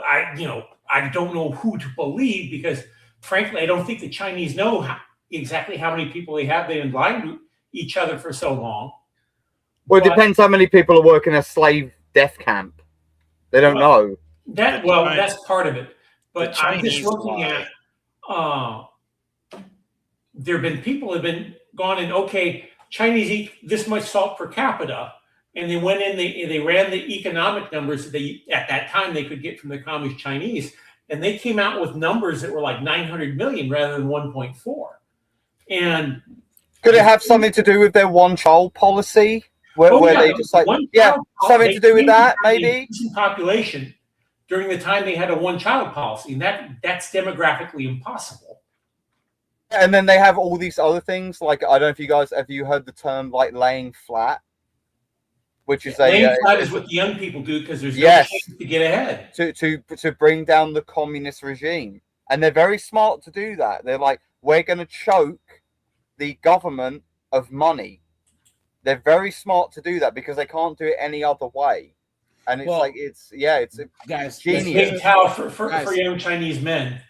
Guys, here's the thing about China that kind of people that they don't get either is China's going to be kicking our butts and they're a global powerhouse.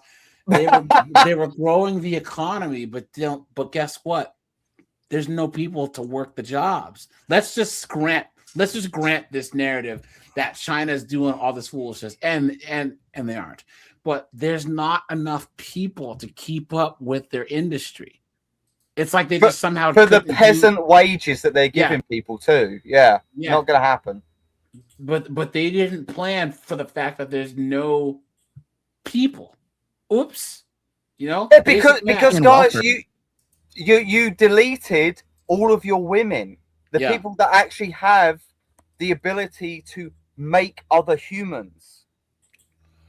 Amazing. Like, to talk about the biggest L in human history. That's the Chinese, guys. The biggest L in human history is from the Chinese, which is supposed to be, again, all you listen to mainstream media, they'll say China is the greatest country ever. It's like, sorry, I don't see the Americans deleting their children at the same rate as Chinese. They're trying, 100% due to women. They're trying, but like it's not happening. Yeah, crazy, man. Yep, that's true. State, every European pension system, every European healthcare system has been built on an underlying assumption of a young workforce supporting an old one. And that assumption is ending. America's demographic picture isn't perfect, as American fertility has fallen below replacement. American Social Security will, by most projections, face a financing shortfall within the next decade. But America holds the advantage of scale. It contains 335 million people under one federal government, one currency, one capital market, one language, one tax system, and one military command structure, which allows Washington to adjust policy quickly. Europe contains roughly the same number of people under 27 governments, 24 languages, different tax systems, different pension systems, different labor laws, and different military commands. Adjustment at that scale requires coordination among sovereign politicians, and European politics in 2026 is not coordinated. Looking ahead to 2030, 2040, 2050, the International Monetary Fund's most recent long-term projections, released in late 2025, suggest that by 2030, the American economy will reach roughly $40 trillion in nominal GDP. The European economy will reach roughly $25 trillion. The gap hooked.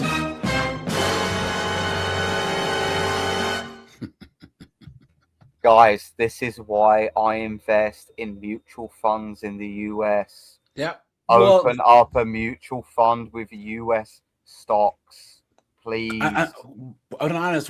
So we already saw that 40-something% of Canadians, or is it almost 50%, invest outside of Canada? Yeah. So like 1 in 2 Canadians are like, I'm not investing in Canada. I don't think so. And guess what? Those other Canadians ain't doing shit. They ain't doing nothing. Like those Canadians realize they know the writing on the wall, guys. Like they're like, oh, the US is doing really well. We're investing in that market. Like that's it. Like that's just it.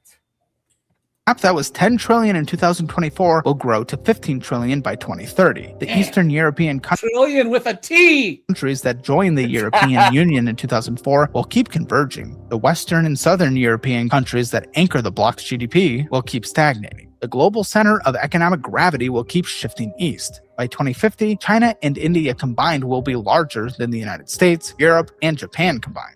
Artificial intelligence is the next defining contest, and the competition is already over. In 2024, American private investment in artificial intelligence hit $109 billion. European Union investment was under $10 billion. The American Stargate project announced in cooked 10% of the investment. Pathetic.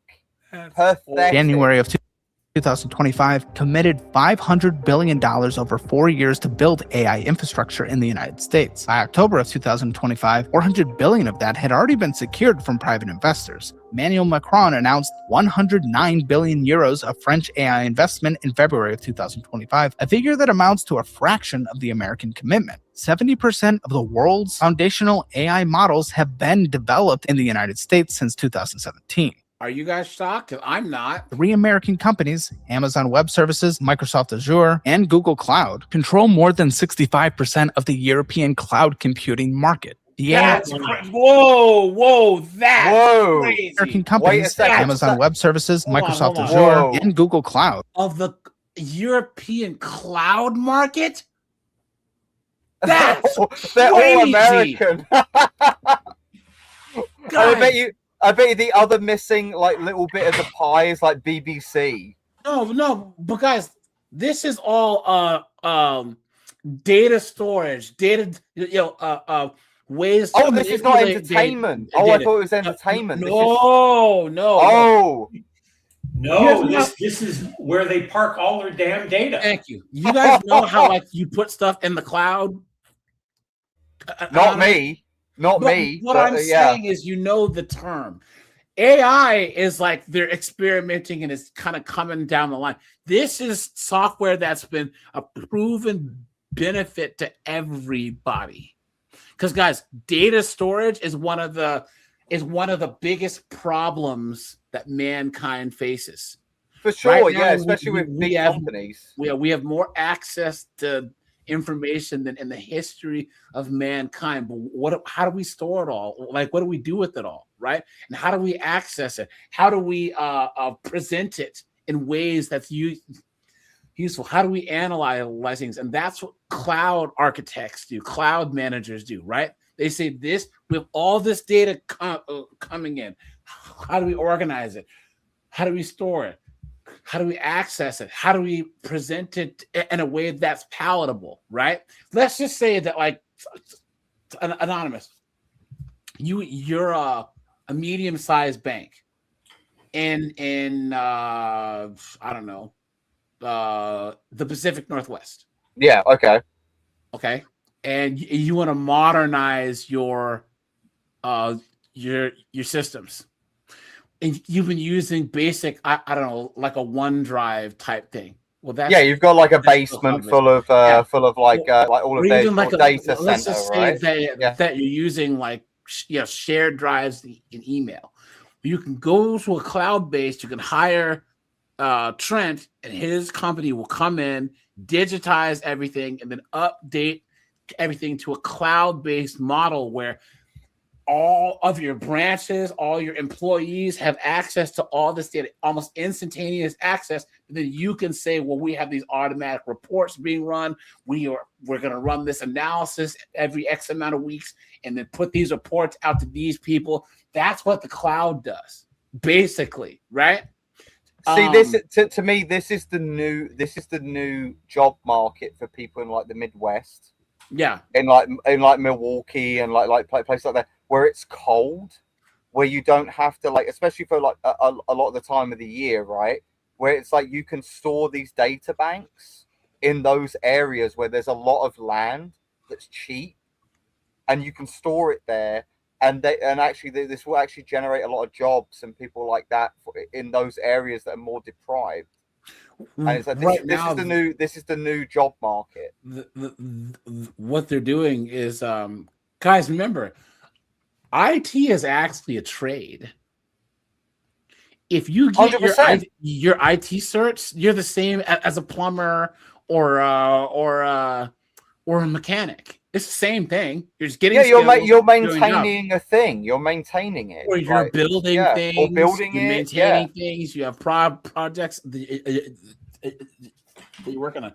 So these guys who get into like the AWS and all these other things, now you can get a degree in it also, but it's not necessarily needed to make a lot of money. And the craziest part about IT too is a lot of people who will go from other jobs, like they're teachers or social workers or whatever, who didn't like their jobs, so they'll get their IT certs and move into IT.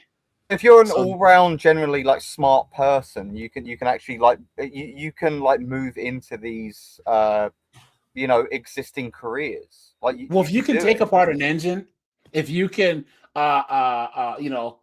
wire cable to a house, you can do help desk calls for IT. Yeah, if you're like an electrician, it's easy. It's just figuring stuff out. That's all it is. You have a problem, you solve it. It's the same thing. So Control more than 65% of the European cloud computing market. The AI Act, the European regulation designed to constrain American AI systems in Europe, was so restrictive that by late 2025, the European Commission itself began drafting what it called a digital simplification package to roll back parts of the law. Brussels quietly admitted what every European tech founder already knew. The continent had regulated itself out of the AI race. Europe could recover on paper. Mario Draghi wrote down the ingredients in his 2024 Regulated report. yourself out of the AI race. Yeah. This is how ridiculous and stupid these people are in Europe. Yep. Mental.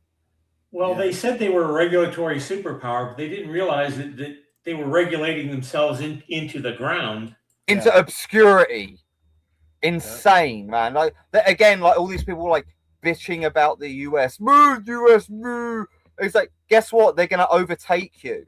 They're gonna overtake you because you're a bunch of zealots. You are zealots, man. You believe in this like ridiculous boomer liberal mindset of where you think everyone's the same, everything should be regulated by the government. You are dumb. You are a dumb person. Yep. And this is what's going to Isn't kill it your countries. Secret. Draghi called for common European borrowing at continental scale, completion of the Capital Markets Union, regulatory simplification across GDPR, the Digital Markets Act, and the AI Act, unified defense procurement, an energy policy that produces the electricity at American prices, selective high-skilled immigration, and acceptance of the fact that European welfare states were designed for a demographic pyramid that no longer exists. So that prescription is actually on paper. But the question is whether any European government, faced with voters who would rather preserve their pensions and their 6-week vacations than accept a Stanford-style hustle culture, can implement it. Draghi himself asked a year later whether he thought his recommendations would be adopted. And he answered that he was very pessimistic. The honest reading of the last quarter century is the United States did not destroy Europe. Europe destroyed Europe, one choice at a time. The continent gave up output in exchange for leisure, surrendered speed in the name of social protection, replaced skill-based immigration with a humanitarian-heavy version, phased out nuclear power and bet on Russian gas, kept 27 fragmented national markets instead of building one continental one, and enshrined the precautionary principle where America practiced permissionless innovation. Permissionless innovation. Yeah, that's the killer app in the 21st century. Europe's not America, guys. Sorry, as many pluses I will give America, right? It's like, I love America. I love Canada. I love North America, right? But Europe is not these places, and you thinking that this is literally 1,000 years of people warring against each other. These different innovations, all of these different cultural differences on a very small landmass comparatively to North America. And it's like you think that you can just erase that in a few decades. You're high. That's not going to happen. I don't know what these people's thought processes are. These people live in La La Land. Because I've met people like this, so where they're just like, oh yeah, we just need to have open borders and just be like, oh, we need universal health care, and it's like, guys, who's going to pay for all this stuff? Who's going to actually contribute? Who's going to fix all of these problems that we have? God knows all of these not only practical problems, but all of these kind of cultural problems. That's a good thing about the US is all of these no culture is a monoculture. It's everything's kind of segmented. Everything's kind of in regions. And it's I don't know.